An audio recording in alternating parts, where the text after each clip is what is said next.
दोस्तों कई बार इंसान के शौक जो हैं वो उसको बहुत भारी पड़ जाते हैं। ये कोई ऐसी वीडियो है कोई लगभग 15 से 20 सेकंड की, इनके द्वारा शेयर की गई इंस्टाग्राम पर। इनके बाल अच्छे खासे हैं, कलर ठीक था, पर लेकिन इनका शौक हुआ कि अपने बालों को रंगीन किया जाए। तो बिना किसी से एडवाइस लिए उठाकर कोई मार्केट से कलर लेकर आए और अपने बालों को पोत डाला। अगले दिन देखा तो जो है बेसिकली आंखें जो है बिल्कुल एक तरीके से बंद हो गई। एक तरीके से इतना बुरा इन्फेक्शन हुआ कि पूरा एक शेप तक चेंज होता हुआ इनको नजर आया पूरे थोपड़े का। ठीक है, ऐसी बुरी कंडीशन देखने को मिली। यानी कि आप लोग बोल सकते हैं कि इंसान जो है वो मरने से बच गया जरा जरा सा। तो कभी भी कोई ऐसी चीजें अगर आप लोग देखो तो एक बात हमेशा ध्यान रखिए, पहले किसी से कंसल्ट कर ले जो कि उस पर्टिकुलर चीज का विशेषज्ञ हो, तभी जाकर इन चीजों का इस्तेमाल करें। कई बार आप लोगों ने देखा होगा हम लोग कुछ भी उठाकर इस तरीके से इस्तेमाल कर लेते हैं, सामने वाला कर रहा है तो अच्छा हम भी कर लेते हैं। अरे सामने वाले ने क्या पता यार कितनी स्टडी कर रखी है, उसके ऊपर क्या किया बैठा है, और हम लोग कुछ भी करने लगते हैं, हम लोग अपने आप ही डॉक्टर बन जाते हैं। आज की डेट में इन चीज़ों से बचना है, कभी भी इन चीज़ों को ध्यान रखना। ये जरा सी देर में ये लापरवाही है कई सारे लोगों की जान तक लेकर चली जाती हैं। तो कलर का रिएक्शन ऐसा हुआ कि कई दिनों तक तो जो है इनका बेसिकली लग रहा था कि इंसान जो है बचने वाला नहीं है। देखना आप, छोटी सी वीडियो है, टेलीग्राम पर शेयर करूंगा, आप लोग समझ पाएंगे कैसे कैसे चेंज हुआ है इनका चेहरा और किस तरीके से पूरा स्ट्रक्चर चेंज हुआ है, आप लोग समझ पाओगे। और किसकी वजह से? कलर की वजह से। तो कूदे कूदे आते हैं बड़े कूदे फांदे और लगाएंगे एक तरीके से कि हाँ सर पे आज कलर लगाएंगे, वीडियो बना रहे हैं, और फिर पता चला कुछ और ही हो गया, फिर बता रहे हैं कि यार ये तो कंडीशन ही खराब हो गई। तो ये कहीं ना कहीं एक अवेयरनेस के पॉइंट ऑफ व्यू से भी आप लोग बोल सकते हैं, क्योंकि ऐसी चीजें अगर नहीं पता होंगी तो फिर दिक्कतें देखने को मिलेगी। तो वहां से आप लोग इन चीजों को बेसिकली अवेयरनेस के पॉइंट ऑफ व्यू से ले सकते हैं। आज का आईएनए इंपॉर्टेंट न्यूज एनालिसिस, जिसको प्यार से बैलेंस डाइट बोलते हैं, बहुत ही शानदार और बहुत ही बैलेंस आप लोगों को देखने को मिलेगा। अच्छा, एक इंपॉर्टेंट बात आप लोगों को बताऊं, जिसके लैपटॉप या फिर किसी के पास में मोबाइल वगैरह है तो उनको जल्दी जल्दी ले लेना, क्योंकि अभी यहाँ पर काम पूरा हो गया है। चाइना का जो माल था वो भी मार्केट में आप लोगों को देखने को नहीं मिलेगा। मतलब क्या है? मतलब ये कि गवर्नमेंट ने इम्पोज कर दिया है यहाँ पर बहुत ही बड़ा बैन, जिसमें लैपटॉप टैबलेट्स वगैरह जो हैं ये सारी, खासकर डेल, एचपी, एप्पल, ये सारे आप लोगों को महंगे होते नजर आएंगे। क्यों? रीजन ये है कि हम लोग डोमेस्टिक मैन्युफैक्चरिंग जो इंडस्ट्री है उसको बढ़ाना चाहते हैं। तो ये बहुत बड़ा डिसीजन सरकार के द्वारा लिया गया और काफी ज्यादा ये कल जो है वायरल भी हो रहा था। तो इसकी वजह से यहाँ पर ये काफी ज्यादा न्यूज में था। ठीक है, तो कौन कौन अभी रिसेंटली लेने जा रहा था या फिर कुछ ऐसा था, तो यहाँ पर आप लोगों को देखने को मिलेगा काफी एक मार्केट के अंदर में इसको लेकर एक शॉर्टेज रहेगी, और जब जब शॉर्टेज होती है तो फिर उसका प्राइस जो है वो बढ़ता हुआ नजर आता है। तो ये काफी एक ऐसी न्यूज थी जो कल इसके ऊपर काफी रिएक्शंस आ रही थी कि कहीं ना कहीं हमको चीजें तब बैन करनी चाहिए जब हमारा जो देश के अंदर में वो चीज भरपूर मात्रा में अवेलेबल हो। अगर अवेलेबल नहीं है और किसी के ऊपर बहुत ज्यादा डिपेंडेंट है, उस टाइम पर कर दो तो फिर उसके नेगेटिव इंपैक्ट भी आप लोगों को देखने को मिलते हैं। इसमें आप लोगों की क्या राय है जरूर बताना। दोस्तों बात की जा रही है कि अगर आप लोग जिंदगी में आगे बढ़ना चाहते हैं तो एक बात हमेशा ध्यान रखिएगा कि जो भी चीज आप लोग जिंदगी में करना चाहते हैं ना, उसमें एक चीज आप लोगों को हमेशा माइंड में क्लियर होनी चाहिए कि आसपास में जो आप लोग के रहते हैं उसके ऊपर आप लोगों को ध्यान रखना है, और अपनी जिंदगी में अपने ऊपर भी आप लोगों को ध्यान रखना है। क्योंकि कई बार नहीं कहते कि हम लोग आस्तीन का सांप पाल रहे थे, तो बात की गई कि मोमबत्ती को भी आखिर में पता चलता है कि उसे उस धागे ने ही खत्म कर दिया जिसको वह सीने में छुपाए रखी थी। तो कई सारे ऐसे लोग होते हैं, कई सारी ऐसी सिचुएशन होती हैं जो कि आप लोगों को बर्बाद करके चली जाती हैं। तो हमेशा अपनी आंखें खुली रखो, कोई भी आस्तीन का सांप और कोई भी ऐसा इंसान या फिर कोई भी ऐसी चीज जो कि आप लोगों को बर्बाद कर सकती है, तो आप लोगों को उससे उबर कर निकलना पड़ेगा। और कई बार आप लोग खुद भी अपने आप को बर्बाद करते हो, क्योंकि हम लोग इन चीज़ों को देख नहीं पाते हैं। हम लोग अक्सर से इस तरह रहते हैं कि बाहर कोई हम लोग को बर्बाद कर रहा है, लेकिन हमारा आलस, हमारी गंदी आदतें भी हम लोग कई बार बर्बाद करती है। तो चाहे कोई इंसान हो, चाहे आप लोगों की खुद की गंदी आदतें हो, उनके ऊपर आप लोगों की नज़र रखना आप लोगों की रेस्पॉन्सिबिलिटी है, क्योंकि आप लोगों की लाइफ है और आप लोगों को इसको इंप्रूव करना है। तो ये बात आप लोग हमेशा ध्यान रखिएगा। ठीक है, बड़ी ही प्यारी बात बोली गई। आप लोग इसको ऐसे के अंदर में या फिर कोटेशन के तौर पर मेंस के लिए आप लोग इसका इस्तेमाल कर सकते हैं कि greed has poison man's soul, यानी कि ग्रीड यानी कि लालच जो है वो इंसान की सोल यानी कि आत्मा को भी एक तरीके से जहर से भर देता है, ऐसा आप लोग बोल सकते हैं। तो चार्ली चैपलिन साहब के द्वारा यहाँ पर बोला गया, एथिक्स के अंदर अगर कुछ लिखने के लिए आ जाए तो वहां पर आप लोग इसका यूज कर लेना। लालच बहुत बुरी, आप लोगों ने सुना, बला है, और ये रियलिटी में कही जाती है, ये आज की बात नहीं है, पुराने समय से यहाँ पर ये बात बोली जा रही है। तो इसलिए आप लोग कोशिश करिए कि कभी भी लालच में ना पड़े, अपनी मेहनत की चीजों पर ही अपनी नजर रखें, तो जिंदगी में हमेशा आगे बढ़ते हुए नजर आओगे शानदार तरीके से। एक इंपॉर्टेंट बात याद रखना, अभी आप लोग कई सारे बच्चे जो है यहाँ पर बोल रहे थे, खासकर जो मंथली वीडियो के लिए, तो आप लोग की जून मंथ की वीडियो जो है वो कंप्लीट कर दी गई, और आज शाम तक आप लोगों के लिए जो है नेक्स्ट वीडियो भी आप लोगों को प्रोवाइड करा दी जाएगी। आज है फ्राइडे, आज नहीं कल करते हैं उसको, ठीक है ना, सैटरडे में शाम को, हाँ सैटरडे में करते हैं, ठीक है। क्योंकि अभी जो है वो अपलोड की गई थी आप लोगों की जून की, और फिर इनकी पीडीएफ भी जो है आप लोगों को टेलीग्राम पर भी मिल जाएगी और आप लोग यहाँ पर भी बेसिकली एप्लीकेशन पर भी जाकर इसको देख सकते हैं। तो कल शाम को इसको प्रोवाइड करा दूंगा 6:30 बजे, ठीक है। तो उसके लिए आप लोग रेडी रहना ताकि कोई भी प्रॉब्लम आप लोगों को देखने को न मिले। और एक एक महीने की, हर एक महीने की आप लोगों को यहाँ पर जो वीडियो है वो प्रोवाइड करा दी गई है, ताकि कोई भी दिक्कत, कोई भी समस्या, कोई परेशानी हो तो आप लोग रिवीजन कर सके जरा सी देर में उठाकर, ठीक है। तो इसको आप लोग जरूर देखिएगा। कोई भी दिक्कत, कोई भी परेशानी हो तो फिर आप लोग उसको एक तरीके से रेफर कर सकते हैं, फटाफट आप लोग का रिवीजन भी हो जाएगा। इसकी पीडीएफ कई सारे बच्चे पूछते हैं, तो एप्लीकेशन पर तो आप लोगों के पास में ही है, आप लोग टेलीग्राम से भी जाकर डाउनलोड कर सकते हैं। और बहुत सारे बच्चे बोले थे कि सर यहाँ पर भी इनको प्रोवाइड करा दो, ठीक है, यहाँ पर भी पोस्ट कर दूंगा। अगर आप लोगों को चाहिए तो सब जगह मिल जाएगी, आप लोग कहाँ से भी, जहाँ पे भी कंफर्टेबल हो वहां से जाकर आप लोग इनको डाउनलोड कर लेना, कोई टेंशन आप लोगों को देखने को नहीं मिलेगी, ठीक है। बस ये है कि अपने पास में रखना, चीजों को रिविजन कर सके और अच्छे से आप लोग इनको एंजॉय कर सकें। ओके, एक और छोटी सी बात यार, इस वीडियो के बारे में आप लोगों से पूछना चाह रहा हूँ। आज तो थोड़ा सा हल्का सा ये लेट हो गया, जितना मैंने बोला था उसके पीछे थोड़ा सा रीजन भी था यहाँ पर बेसिकली, पर लेकिन आप लोगों को यहाँ पर ये बताना है कि ये वीडियो आप लोगों को 6:30 बजे चाहिए या फिर 6 बजे चाहिए, क्योंकि कई सारे बच्चे बोलेंगे सर 6:30 बजे इसको प्रोवाइड करा दो। तो आप लोग बताना कि क्या टाइम आप लोगों के लिए इसके लिए सुटेबल है, 6:30 या फिर 6, तो जो भी आप लोग बोलोगे, या फिर 7, मतलब जो भी आप लोग कंफर्टेबल लग रहा है उसी टाइम पर इसको प्रोवाइड करा दिया जाएगा। वैसे एक आइडियल टाइम जो है 6 है, पर लेकिन 6:30 भी कोई दिक्कत नहीं है। अगर आप लोग कंफर्टेबल लगे तो इसके बारे में बताना जरूर कमेंट बॉक्स में। दोस्तों, जब एक इंसान पैदा होता है और जब वो आखिरी सांस लेता है, उसके बीच में इतनी सारी घटनाएं घट जाती हैं कि हमको पता भी नहीं चलता है कि कैसे कैसे ये जिंदगी जो है वो निकल जाती है। एक इंसान जब पैदा होता है तो उसका एक सर्टिफिकेट बनता है जिसको हम लोग बोलते हैं बर्थ सर्टिफिकेट, और जब उसकी डेथ होती है तो उसका एक बनता है डेथ सर्टिफिकेट। तो आज की ये जो न्यूज़ है वो इसी से रिलेटेड है। क्यों? क्योंकि हमारे देश की पार्लियामेंट के अंदर में जो लोकसभा है उसमें पास कर दिया गया है registration of birth and death जो बिल है ये वाला। तो इसकी वजह से यहाँ पर ये न्यूज़ में आ गया है। आप लोग बोलोगे सर क्या इंपॉर्टेंस है इसकी, आखिर ये क्यों कर रही है सरकार, इसकी क्या जरूरत पड़ गई है? तो ये गवर्नमेंट का इनिशिएटिव है, जीएस पेपर 2 में आप लोग इसको कनेक्ट कर सकते हैं, और इसकी इंपॉर्टेंस क्या है वो मैं आप लोगों को यहाँ पर समझाता हूँ। अगर आज की डेट में आप लोग कुछ भी बनवाने जाते हैं तो किसी न किसी सर्टिफिकेट की रिक्वायरमेंट पड़ती है। अब यहाँ पर ये बर्थ सर्टिफिकेट जो है मैंडेटरी करने जा रहे हैं, यानी कि हर एक इंसान नहीं, मतलब जब बच्चा पैदा होगा उसको तो पता भी नहीं है कि बेचारे को क्या क्या चीज़ें हो रही है उसके साथ में, वो जस्ट पैदा हुआ है, ठीक है अभी, और उसको ये नहीं पता है कि उसका सर्टिफिकेट बन गया। अब उसका आने वाले टाइम में ड्राइविंग लाइसेंस बनेगा, गवर्नमेंट जॉब में जाएगा, पासपोर्ट बनेगा, आधार कार्ड बनेगा, वोटर ID कार्ड बनेगा, रजिस्ट्रेशन फॉर द मैरिज होगा, जो भी चीज़ें होंगी वो सारी की सारी इन सर्टिफिकेट के ऊपर घूमेगी, इन सर्टिफिकेट के ऊपर डिपेंड होगी।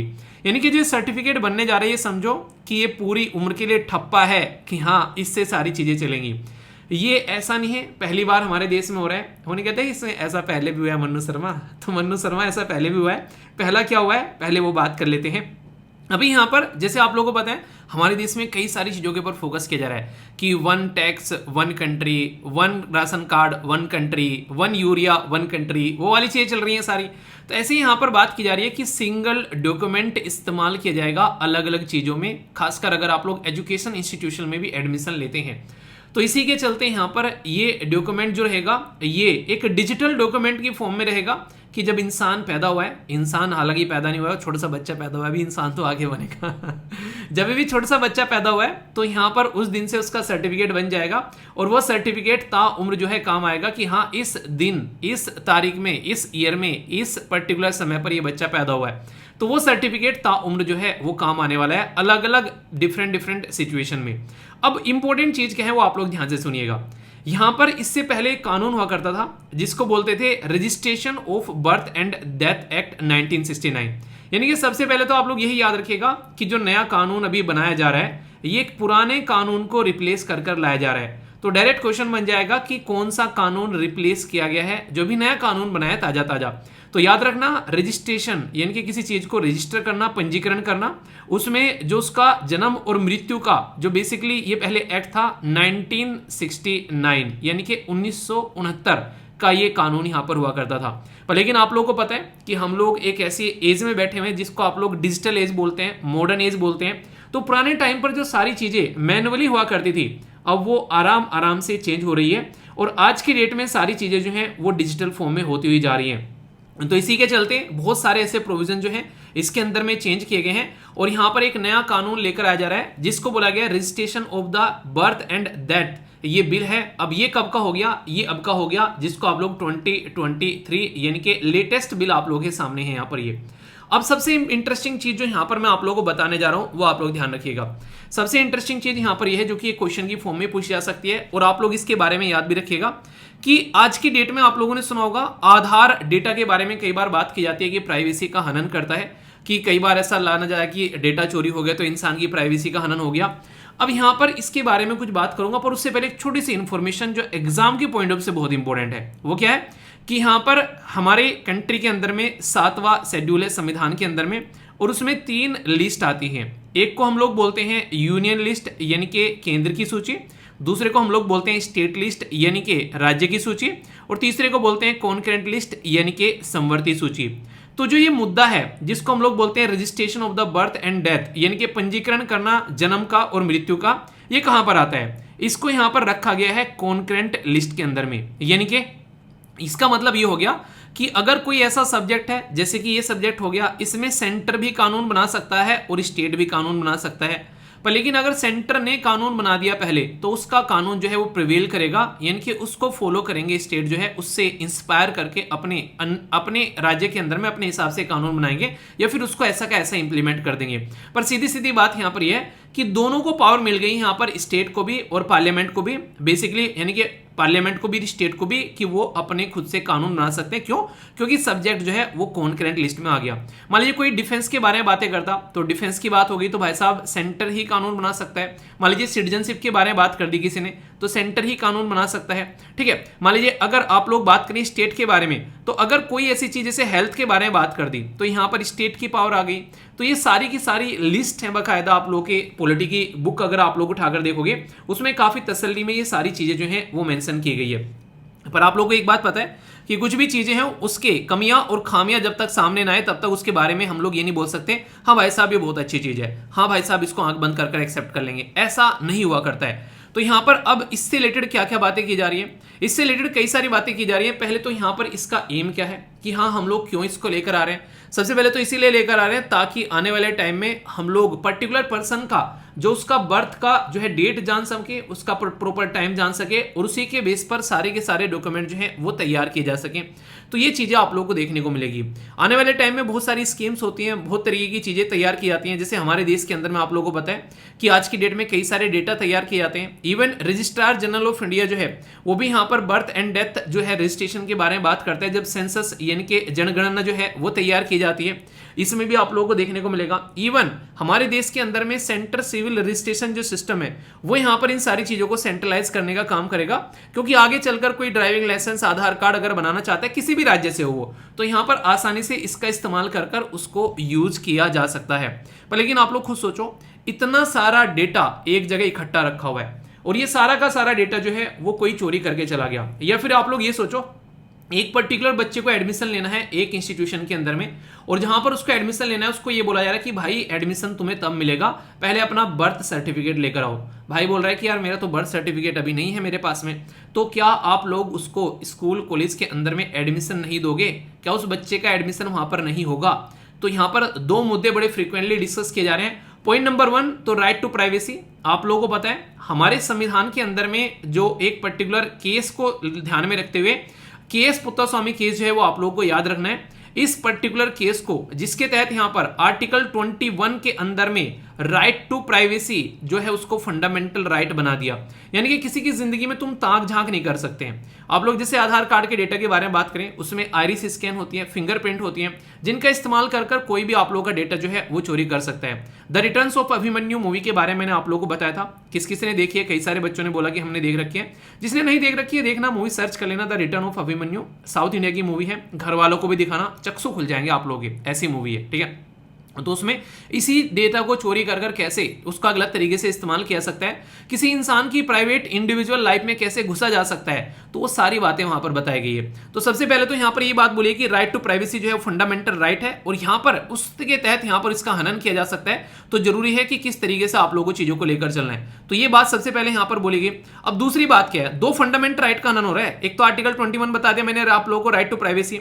अब दूसरा आर्टिकल कौन सा होगा जिसके थ्रू यहां पर इसका हनन हो रहा होगा, वो भी आप लोग ध्यान से सुनिए। हो सकता है किसी के माइंड में चीजें ना आई हो, पर अब बताऊंगा तो आप लोगों को समझ में आ जाएगी। दूसरा है, एक बच्चे को अगर एडमिशन लेना है और उस बच्चे को एडमिशन नहीं मिल पा रहा है एजुकेशन इंस्टीट्यूशन में, रीजन क्या है, क्योंकि उसके पास में बर्थ सर्टिफिकेट नहीं है। तो क्या आप लोग ऐसा कर सकते हो? अगर आप लोगों ने मैंडेटरी कर दिया ये, तो इसका मतलब क्या हो गया? इसका मतलब ये हो गया कि फिर से आप लोग फंडामेंटल राइट का हनन कर रहे हैं। मतलब पार्ट 3 के अंदर जब आप लोग जाओगे संविधान में, आप लोगों को साफ साफ पता है संविधान में लिखा हुआ है कि राइट टू एजुकेशन यहां पर बेसिकली दे दिया गया है 6 से लेके 14 साल के बच्चों के लिए। मतलब अगर किसी बच्चे के पास में अगर अब बर्थ सर्टिफिकेट नहीं है, तो आप लोग उसको एडमिशन देने से कैसे रोकोगे? तो बता दो, क्योंकि ये तो आर्टिकल 21A के अंदर में फंडामेंटल राइट है कि 6 से लेके 14 साल के बच्चों को एजुकेशन प्रोवाइड करानी है। अगर कोई इसमें टांग अड़ाता है तो भाई साहब डायरेक्ट सुप्रीम कोर्ट में चले जाओ। तो यानी कि राइट टू प्राइवेसी आर्टिकल 20 और right to education article 21A, तो यहां पर ये कहीं ना कहीं फंडामेंटल राइट के साथ में भी एक तरीके से कॉन्स्टिट्यूशनल राइट के साथ में भी यहां पर इसका कॉन्फ्लिक्ट होता हुआ आने वाले टाइम में नजर आएगा। ये बातें बोली जा रही है। दूसरी सबसे इंपॉर्टेंट बातें क्या की जा रही है कि गवर्नमेंट जो है वो इसका इस्तेमाल कर कहीं ना कहीं टारगेट कर सकती है अपने ना अलग अलग जो डेटा तैयार करती है गवर्नमेंट, तो उसके बारे में बहुत बातें की जा रही है कि गवर्नमेंट जो है यहाँ पर कहीं ना कहीं ये डेटा का इकट्ठा इस्तेमाल कर यहाँ पर ये अलग तरीके से इसका इस्तेमाल किया जा सकता है। पॉलिसी जो है किस तरीके से किन लोगों के लिए निकाल कर लेकर आए। मान लीजिए किसी पर्टिकुलर कम्युनिटी में ज्यादा बच्चे पैदा हो रहे हैं, ठीक है, अभी आप लोगों को पता है जनसंख्या कंट्रोल करने की बात की गई। अब उसके लिए यहाँ पर एक्ट कानून लेकर आ गए कि हाँ इनकी जनसंख्या कंट्रोल करनी है, तो बोला जा रहा है कि इस तरीके से गलत इस्तेमाल किया जा सकता है यहाँ पर। तो ऐसी ऐसी बातें बोली जा रही हैं। हालांकि कंट्रोल करना जरूरी है, चीजों को मैनेज करने के लिए, ढंग से पॉलिसी लाने के लिए, और फायदे बहुत सारे हैं। आप लोग बोल सकते हैं अगर पता है एग्जैक्टली ये बच्चा कब पैदा हुआ है, तो आप लोग देख सकते हैं कि उसको अगर किसी को अडॉप्ट करना है, कहीं ऑर्फन एज में, कहीं अबेंडन, कहीं हाउस में, या फिर कहीं सैरोगेट बच्चे के बारे में बात की जाती है, तो बहुत सारी चीजें यहां पर की जाती है। Even national population register, ration card, ये सारी बातें मैंने आप लोगों को बता दी। प्रॉपर्टी में जब बात करते हैं, आप लोगों ने देखी ना मूवी कि बच्चे को उसके नाम प्रॉपर्टी जो है तब तक नहीं होगी जब तक कि 18 साल का लड़का या फिर लड़की नहीं हो जाती है, तब तक उसको पाल रहे हैं भाई साहब वो, कि 18 साल का होगा तो या तो मार देंगे या फिर इसकी शादी करा लेंगे अपने किसी जानने वाले के साथ में। देखिए ना कई बार ऐसी मूवीज, तो वो भी आप लोगों को देखने को मिलेगा, उसमें और ज्यादा एक्यूरेसी आएगी, ठीक है, ये आप लोग समझ सकते हैं। और ट्रांसपेरेंसी जब होगी यहाँ पर डिजिटल फॉर्म में सारी चीजें आएंगी, तो लोगों को सोशल बेनिफिट भी यहाँ पर मिल पाएंगे। और बाकी ये सारी चीजें मैंने बता दी कि लगभग 50 साल पुराने कानून को ये चेंज कर रहा है, कॉन्स्टिट्यूशनल राइट के साथ में कॉन्फ्लिक्ट कर सकता है और प्राइवेसी का भी हनन कर सकता है। जैसे केएस पुत्तास्वामी केस के बारे में अगर बात करते हैं, तो हर सिक्के के दो पहलू होते हैं। अब कौन सा पहलू देखा जाएगा वो देखने वाली बात है, पर हाँ ये भी है कि रिक्वायरमेंट भी है ऐसी चीजों की, ताकि लोगों का डेटा जो है वो सिस्टमेटिक वे में उसको बेसिकली प्रोटेक्ट भी किया जा सके। इसके लिए भी सिस्टम तैयार करना जरूरी है, ठीक है। ध्यान से सुना, बताइए यस या फिर नो। सुना ना, देखता हूं सुना कितना अच्छे से सुना, भी देख लेता हूं, ठीक है। बड़ा ही प्यारा सा क्वेश्चन है, इसको अटेम्प्ट करो। ये बात की जा रही है registration of the birth and the death, जो बिल है अमेंडमेंट बिल 2023, इसके बारे में स्टेटमेंट देखो कौन कौन सी करेक्ट है। Basically registration of the birth and the death जो है ये बेसिकली अमेंड कर रहा है 1969 का जो कानून है उसको। ये रजिस्ट्रेशन ऑफ द बर्थ और डेथ जो है ये स्टेट लिस्ट के अंदर में आता है। सही आंसर क्या है? Only one, only two, both या फिर नन। अटेम्प्ट करना यार, अभी डिटेल में तसल्ली में डिस्कस किया है, कोई भी डाउट नहीं होना चाहिए, ठीक है। तो कहां पर आता है आंसर? क्या हो गया आंसर? हो गया क्या हो गया आंसर? हो गया ए, ठीक है। क्यों? क्योंकि ये वाली स्टेटमेंट जो है वो गलत है। यहां पर कॉन्करेंट लिस्ट की बात की जा रही है और यहां पर क्या है, यहां पर स्टेट लिस्ट की बात की जा रही है, तो आंसर ए हो गया, ठीक है ना। तो इस तरीके से देखना, हाँ ठीक है ना, यहीं पर ही डूब जाओगे भाई साहब। ध्यान से पढ़ा फिर भी ए लगा कर गए, क्यों? इनकरेक्ट तो हमने पढ़ा ही नहीं था। ओ माय गॉड, इनकरेक्ट भूल गए, देखना एग्जाम में यही प्रैक्टिस बस आप लोगों को करके जानी है। यहीं पर ही सारी जो है लुटिया डूब जाती है। पता है सारा क्वेश्चन, सारी चीजें पढ़ी है, एक एक पॉइंट पता है, पर लेकिन गड़बड़ कहाँ होगी? गड़बड़ होगी कि क्वेश्चन ढंग से ही नहीं पढ़ा है। तो इसीलिए कहते हैं कि क्वेश्चन को प्रैक्टिस इतना कर लो ताकि ध्यान से आप लोग पढ़ सको, ठीक है। और इसीलिए डेली एप्लीकेशन पर आप लोगों को क्विज जब आप लोग अटेम्प्ट करते हो, उसमें 10 क्वेश्चन आप लोगों को डेली दिए जाते हैं। तो आप लोग सोचो 10 क्वेश्चन डेली आप लोग अटेम्प्ट कर रहे हो, और इसी तरीके से 10-10 क्वेश्चन हो गए तो महीने में 300 क्वेश्चन हो गए आप लोगों के पास में। और इसी साथ में वीकली टेस्ट भी होता है आप लोग का, ठीक है, फिर उसी से मंथली टेस्ट भी आप लोग का निकल कर आता है। तो सोचो कितने अच्छे से आप लोग उसको एंजॉय कर सकते हो, कितने अच्छे से अपना करंट अफेयर तैयार कर सकते हो। तो चीज़ों को एंजॉय करो और अच्छे से चीज़ों को आगे लेकर चलोगे तो चीज़ें याद भी रहेंगी। तो प्रैक्टिस में लेकर आओ चीज़ों को, फिर देखना एग्जाम में कितना मजा आएगा, है कि नहीं। कोई दिक्कत, कोई समस्या, कोई परेशानी हो तो बताना।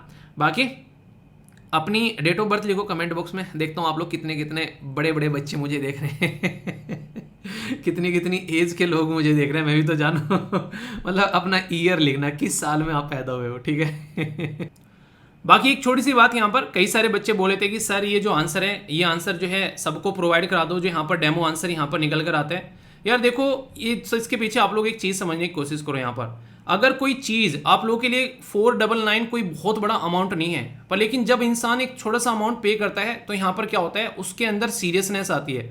और यहाँ पर आप लोगों को मैक्सिमम बच्चे जो है आप लोगों को सीरियस देखने को मिलेंगे जो यहाँ पर पार्टिसिपेट कर रहे हैं। दूसरा, यहाँ पर आप लोग सोचो जो पर्सन यहाँ पर बेसिकली जो टीम यहाँ पर मिलकर काम कर रही है, इतने शानदार तरीके से आप लोगों के लिए डेमो आंसर तैयार कर रही है, उनके लिए मंथली यार उनकी सैलरी भी जाती है, उनका भी घर चलेगा, ठीक है। तो 499 लाइफ टाइम एक्सेस के लिए आप लोगों को मिल रहा है कि एक बार आप लोगों को पे करना है और पूरी जिंदगी आप लोग यहाँ पर जब भी चाहे पार्टिसिपेट कर सकते हैं आसानी से, कोई दिक्कत आप लोगों को देखने को नहीं मिलेगी। तो ये कोई बहुत बड़ी चीज हो गई क्या? आप लोग 499 मतलब इतना बड़ा अमाउंट बोल रहे हैं कि आप लोगों को लग रहा है कि सर ये भी इतनी बड़ी चीज हो गई है सीरियस चीज के लिए, जिसमें आप लोगों को एक इतना शानदार, आप लोग अभी तो यहाँ पर आप लोग देखना पेड कोर्स वाले टीचर जो है वो यहाँ पर अपने क्वेश्चन जो है पोस्ट करना स्टार्ट करेंगे। आप लोग देख सकते हो आने वाले टाइम में बहुत सारी चीजें देखने को मिलेगी, पूरा टीम काम करती है यार इन चीजों के पीछे।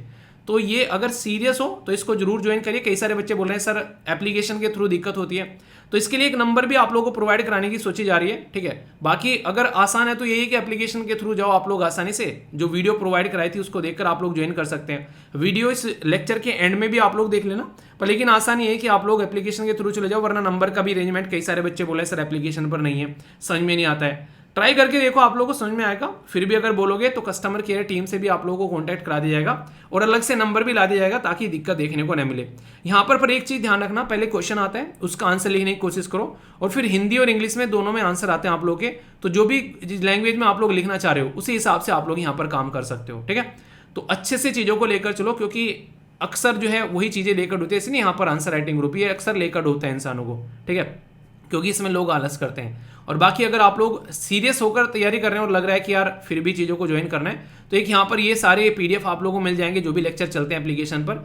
ये बहुत ही नॉमिनल चीज़ें हैं आप लोगों के लिए, ठीक है, जो अगर देखा जाए कई सारे बच्चों ने रिक्वेस्ट की थी तो उसकी रिक्वेस्ट पर ये चीज़ें आई थी, ठीक है। तो इनको ज्वाइन करना। तो बाकी ये एप्लीकेशन है और SLV पीडीएफ पर आप लोगों के लिए सारी चीज़ें मिलती रहती हैं यहाँ पर। इसमें जाकर कुछ भी सर्च करो, ये सारे current affair free of cost है, जाकर सर्च करो पूरा का पूरा। इनके लिए कोई भी प्राइस आप लोगों के लिए नहीं है, life time access free of cost, ठीक है। तो इसको आप लोग यहाँ से देख सकते हैं, सारी चीज़ें सर्च करो जो भी आप लोगों के लिए यहाँ पर है। यहाँ पर हिंदी और इंग्लिश में सारी चीज़ें प्रोवाइड कराई जाती हैं बहुत ही अच्छे से, तो इसको आप लोग अपनी लाइफ का पार्ट बना सकते हो, ओके।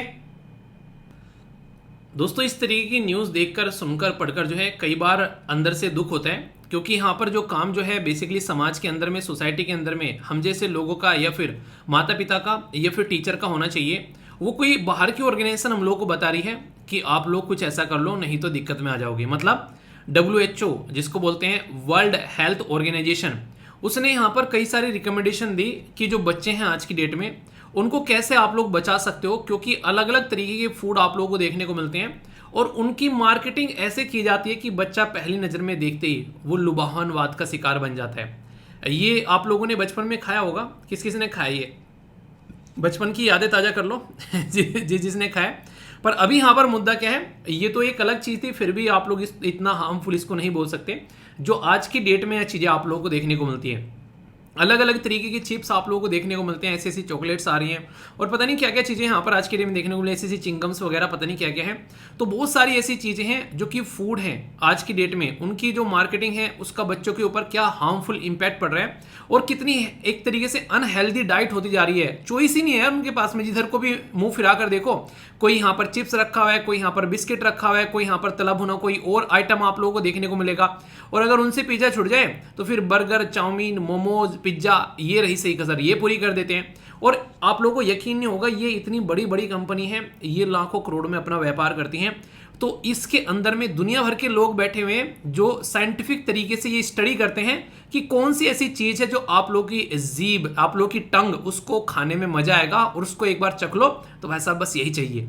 तो वो वाली चीजें ये हर एज ग्रुप के ऊपर टेस्ट कर कर चेक कर कर आप लोगों के सामने वो टेस्ट लेकर आते हैं, ताकि हर एक एज ग्रुप का जो इंसान है उस चीज के साथ में कंफर्टेबल फील करे और फिर उसी हिसाब से उसको एडवर्टाइज करते हैं। तो हम जैसे जो लोग हैं फिर उसको एंजॉय करना स्टार्ट कर देते हैं। पर देखते ही देखते पता चलता है कि हम लोग ऐसे गड्ढे में गिर चुके हैं कि जहां से निकलना मुश्किल हो जाता है। छोटे छोटे बच्चों की आंखों पे चश्मे लगे हैं, उनके बाल जो है सफेद होने स्टार्ट हो चुके हैं, बहुत सारी स्किन डिजीज आप लोगों को यहाँ पर देखने को मिलेगी, इतनी बुरी बुरी कंडीशन है जिसकी कुछ हद नहीं है।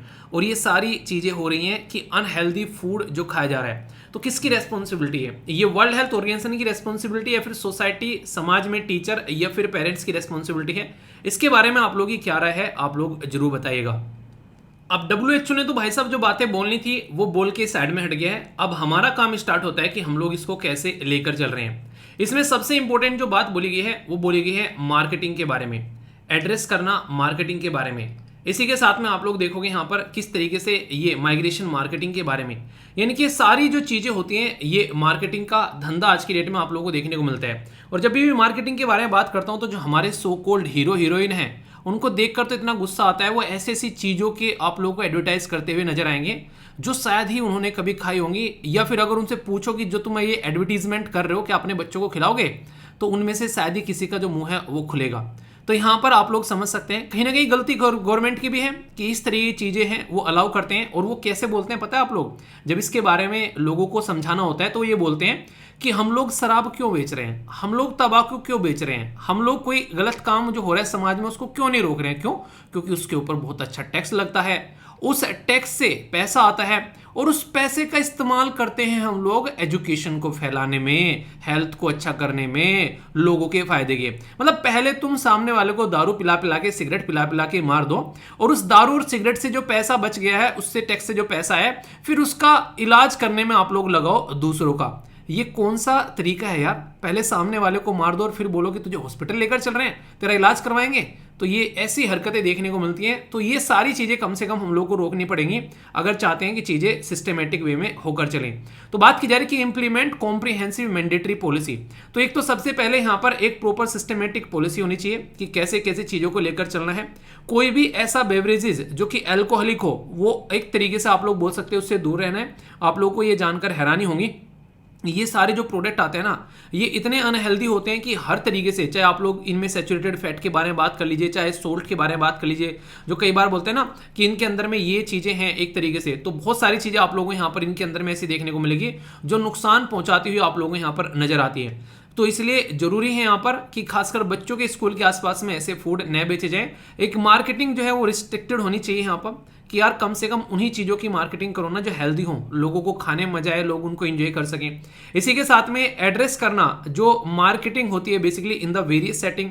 आप लोगों को देखने को मिलेगा स्कूल के बाहर बोर्ड लगा देंगे भाई साहब, बड़ा बड़ा स्पोर्ट क्लब है कोई, वहां पर बोर्ड लगा देंगे। लोकेशन ऐसी चूज करते हैं ना बच्चे तुरंत देखे, अरे यार ये आइसक्रीम भाई साहब, अरे पिज्जा बर्गर, एक के साथ में एक बर्गर फ्री, समझ रहे हैं आप लोग यहाँ पर। तो ये सारी चीजें यहाँ पर समझनी पड़ेगी और कंट्री स्पेसिफिक रहना पड़ेगा। हमारा देश वो देश है जो कि पत्तल पे रखकर खाना खाया करता था। अभी जर्मनी में एक पर्टिकुलर साइंटिस्ट आए निकलकर, आप यकीन नहीं मानोगे, उन्होंने बोला मैंने इतना शानदार प्रोडक्ट बनाया जो कि हेल्दी है और एक प्लास्टिक भी कम करेगा। पता है क्यों? क्या बोला था? वो पत्तल बनाई उसने, जो नहीं पत्तलें हमारे यहाँ पर भंडारों में खिलाए जाते थे रखे, उसने एक्सपेरिमेंट करके बनाई और भाई साहब कूदा फिर रहा है। उसने पोस्ट डाल दी सोशल मीडिया पर, किसी इंडियन ने उसको शेयर कर दिया, वो ट्रेंड होने लगा कि जो तुम ये हरकतें कर रहे हो ना बेटा, ये हमारे यहाँ बचपन से हम लोग इन्हीं पर खाते हुए आए हैं। ठीक है, तो ये चीजें आप लोग देख सकते हैं। बिल्कुल वही बात है, हल्दी को खोज कर ये बोल रहे हैं हम लोगों ने नया एक ऐसा प्रोडक्ट खरीद लिया जो मेडिसिन का काम करते हैं। तो आप लोग सोचो कैसी कैसी हरकतें हैं। तो वो कंपनी, वो कंट्री आज के डेट में क्या कर रही है, अपने अपना प्रोडक्ट बेच रहे हैं, हम लोग दबाकर खा भी रहे हैं।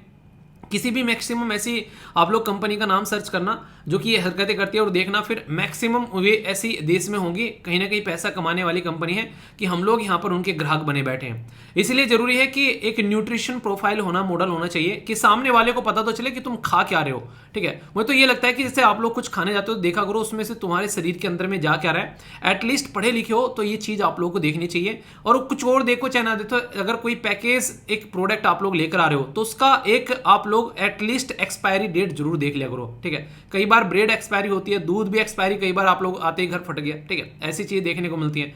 कई बार नमकीन बिस्किट, उनकी सेल्फ लाइफ देखा करो 3 से लेकर 6 महीने रहती है, और आप लोग उसके बाद भी उसको खाए जा रहे हो, क्या बिगड़ रहा है? घर पे तो खासकर आप लोगों ने देखा होगा, गाँव में तो खासकर ऐसा होता है, हाँ खराब हो गई है, खा ले, कुछ नहीं बिगड़ रहा। तो ये वाली चीज़ें आप लोगों को देखने को मिलती हैं। पर लेकिन जब सामने वाले ने उसके ऊपर टिप्पी लगा दी है तो क्यों ना उससे पहले ही यूज़ कर ले, अगर करना है फालतू से बचो। अपने घर में अगर आप लोग मूंगफली गर्म करके और अपना चीज़ें ऐसे खाओ, मस्त नमक मिर्च डाल के अपने हिसाब से घर पे बना लो चीज़ें, काजू या फिर अपना जो भी चीज़ें होती हैं, मखाने ले आओ, उनको थोड़ा सा तल लो, अपना भून लो, मतलब एक तरह गर्म आँच में आप लोग देखो कितना मज़ा आता है खाने में। और ये आप लोग टिफिन में भी ले जा सकते हो, एक तो हेल्थ के लिए अच्छा रहेगा, ऊपर से फैट वगैरह भी नहीं बढ़ाएगा। तो ये सारी चीज़ें देख सकते हैं। तो बच्चों को ये सारी चीज़ें बतानी पड़ेगी, आप लोग समझ सकते हैं, बच्चों को ये सारी चीज़ें पता चलेगी तो उनको सिस्टमेटिक वे में समझ में आएगा क्या खाना है क्या नहीं खाना है। और इसके लिए प्रॉपर रेगुलेशन होना चाहिए, और एज लिमिट भी 18 साल से नीचे के तो इंसान को प्रोटेक्ट करना बनता भी है। और इसके लिए कन्वेंशन तक रखे गए कि भाई साहब अगर कोई बच्चा इस तरह की प्रॉब्लम फेस कर रहा है तो उसका सोल्यूशन निकालना हमारी रेस्पॉन्सिबिलिटी है। और अगर हम इस रेस्पॉन्सिबिलिटी से बचेंगे तो फिर कौन, नहीं तो मैं नहीं तो कौन बे मैं नहीं तो कौन वो वाली बातें हैं फिर यहाँ पर। तो रिकमेंडेशन कई सारी की मैंडेटरी बना दो भाई साहब। मैंडेटरी का मतलब है कि होगा तो होगा, इसमें कोई इफ और नोट इफ बट जट कुछ नहीं लगेगा इसमें, ठीक है। इसी के साथ में प्रोटेक्ट करना है जो बच्चों के राइट हैं, ऑल द एजेस, चाहे वो किसी भी उम्र का बच्चा क्यों ना हो, उसका प्रोटेक्शन करना हमारी रेस्पॉन्सिबिलिटी है। गवर्नमेंट भी ऐसी चीजें तैयार करे जिससे पता चले कि अच्छा ये फूड काफी अच्छा है। और स्कूल के आसपास में तो बीड़ी सिगरेट इन सब की दुकानें जो है बंद करने के पहले ही ऑर्डर रहते हैं, पर फिर भी थोड़े बहुत डिस्टेंस पे देखने को मिल जाती है, ठीक है, क्योंकि बच्चे नहीं पियेंगे तो फिर टीचर एक आधा मारता होगा सुट्टा वहाँ पर आकर। और कई सारे जो ना हायर क्लासेस के जो स्टूडेंट होते हैं वो इसको एक तरीके से नहीं, एक मतलब स्टैंडर्ड मानते हैं कि हाँ भाई साहब ये करनी सही चीज़ें होती हैं। बहुत ही घटिया चीज़ें हैं। अगर इंसान को सारी चीज़ें इसके बारे में बताया जाए क्या क्या इंपैक्ट डाल रही है और उसको फील कर ले एक बार दिन में 2-4 बार उसको, तो अपने आप ही छोड़ दे वो, ठीक है। तो कॉम्प्रिहेंसिव किस तरीके से चीज़ों को लेकर चल सकते हैं, कई बार आप लोगों ने देखा होगा जो मार्केटिंग को लेकर जो चीज़ें वो सारी बता रखी है, रिस्ट्रिक्ट करना फूड मार्केटिंग ये सूडो तरीके से, तो बहुत सारी ऐसी चीज़ें इनके द्वारा बताई गई है और इसके ऊपर काम करने के लिए भी सजेशन दिया गया है। तो ये कुछ बातें हैं जो आप लोग यहाँ पर याद रख सकते हैं, इसके बारे में इंपॉर्टेंट हैं। और अगर समझ में नहीं आ रहा है तो देख लो, अगर कोई बच्चा यहाँ पर ये ऐसी चीजें खाता है तो एक तो आप लोगों को कोई भी न्यूट्रिशन नहीं मिलेगा, उससे पेट भर जाएगा और नेगेटिव इंपैक्ट देखने को मिलेगा। बचपन में छोटे छोटे बच्चे यार ओबेसिटी यानी कि मोटापे का शिकार हो रहे हैं, देखा होगा आप लोगों ने, बच्चा छोटा सा है पर लेकिन ऐसा लग रहा है कि फूला हुआ है बिल्कुल, तो वो देखने को मिलेगा। और अक्सर गाँव में देखना आप लोग, गाँव में ऐसे बच्चे रेयरली देखने को मिलते हैं, हालांकि अब तो गाँव में भी देखने को मिले, सिटी में बड़ी फ्रिक्वेंटली देखने को मिल जाते हैं क्योंकि 24 घंटे ऐसे ही खाना खाया जा रहा है। तो ये आप लोग समझ सकते हैं। क्रोनिक जो डिजीज होती है ये आप लोगों को बड़ी फ्रीक्वेंटली देखने को मिलेगी, जैसे लाइफ स्टाइल डिजीज होती हैं, ठीक है, तो ये आप लोगों को देखने को मिलेंगे। जो फंक्शन होते हैं बच्चों के, बेसिकली जो कॉग्निटिव फंक्शन होते हैं या एकेडमिक परफॉर्मेंस होती है, आप लोग सोचो एक बच्चा ऐसा है जो कि सिस्टमेटिक वे में हेल्दी खाना खा रहा है, प्रॉपर खेल रहा है, घूम रहा है, एक्सरसाइज कर रहा है, वो चीज़ों को उसको पढ़ाया जाए ज़्यादा याद रहेगा। फिर एक ऐसा बच्चा जो कि चिप्स ये सब खा खा के जिंदा हो रखा है, उसकी कैसी चीज़ें आप लोगों को देखने को मिलेगी। तो ये जरूरी है यहाँ पर। इसी के साथ में आप लोग को डेंटल हेल्थ, उनके आप लोग अगर दांत के बारे में बात करें ना, मैक्सिमम बचपन में उनके दांतों में कीड़ा लगा हुआ मिलेगा, उसकी कंडीशन खराब आप लोग को देखने को मिलेगी। इसी के साथ में डिसरप्टेड ईटिंग हैबिट जो है, वो फूड प्रेफरेंस के बारे में बात करें तो ढंग से किसी को पता नहीं है, बस खाना है पेट भर के, उन्हें कहते हैं खाने के लिए जी रहे हैं, जीने के लिए खाना चाहिए भाई साहब। आप लोग एक बात हमेशा ध्यान रखना, अगर ये पैटर्न आप लोगों ने फॉलो करना स्टार्ट कर दिया, आधे से ज्यादा चीजें जो हैं वो आप लोगों की सुधर जाएंगी। मतलब ये कहते हैं अगर आप लोगों को खाना है, बेसिकली अगर आप लोगों को भूख है कि हाँ मुझे इतनी सारी भूख है, तो उस भूख को 4 पार्ट में डिवाइड कर लो। बोलोगे सर कैसी बातें कर रहे हो मतलब कहने का यह कि खाने से थोड़ा पहले आप लोग 1 गिलास पानी पी लो, आप लोगों को देखने को मिलेगा आप लोग खाना यानी कि रोटी कम खाओगे, ठीक है। और जितनी भूख लगे, अगर 3 रोटी की भूख है आप लोगों को तो 2 रोटी खानी है। ये मानता है कि आधा पोर्शन, लगभग 1/4 पोर्शन जो है वो हवा के लिए छोड़ दो, कि हवा भी पेट में आती है ना, उसके लिए भी जगह छोड़ दो थोड़ी सी। और हमेशा जब खाना खाने बैठो उसको आराम आराम से चबा कर खाओ, क्योंकि 20 से लेके 25 मिनट में अगर आप लोग उसको खाओगे तो आप लोगों का पेट आप लोगों को कम खाने के अंदर भी भरा हुआ दिखेगा। पर लेकिन 5 मिनट में अगर 10 रोटी भाई साहब चपेट गए तो फिर पता चलेगा कि जब आराम आराम से दिमाग तक पहुंचा सिग्नल, और तब तक तो 10 रोटी जा चुकी थी अंदर, अब वो 10 रोटी फूलेंगी उन्हें वो आप लोगों ने कई बार डायलॉग सुना होगा कि ऊपर वाले या तो नान निकाल दे या फिर जान निकाल दे, तो वो वाली बातें देखने को मिलती हैं। तो ये सारी चीज़ें हम लोग को समझनी पड़ेगी। तो कैसे नेगेटिव इंपैक्ट होता है ओवरऑल हेल्थ के ऊपर में, वो समझना पड़ेगा। क्या क्या नेगेटिव हैबिट है गलत, ये किस तरीके प्रेफरेंस दिए जा रहे हैं, अपनी वेलबींग का रेस्पॉन्सिबिलिटी हमारी है।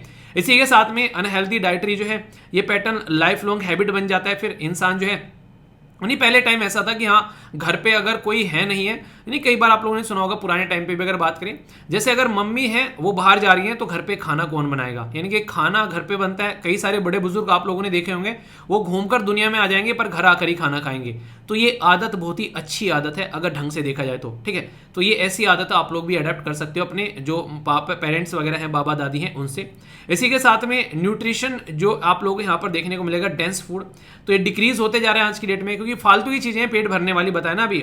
और कई बार तो इमोशनली और साइकोलॉजिकल इंपैक्ट, मैगी 2 मिनट में बनती है, वैसा मैगी एक ऐसी चीज बना दी कि हाँ ये तो बच्चों को खिलानी है, उसके अंदर में न्यूट्रिशन आ रहा है आजकल मैगी के अंदर में।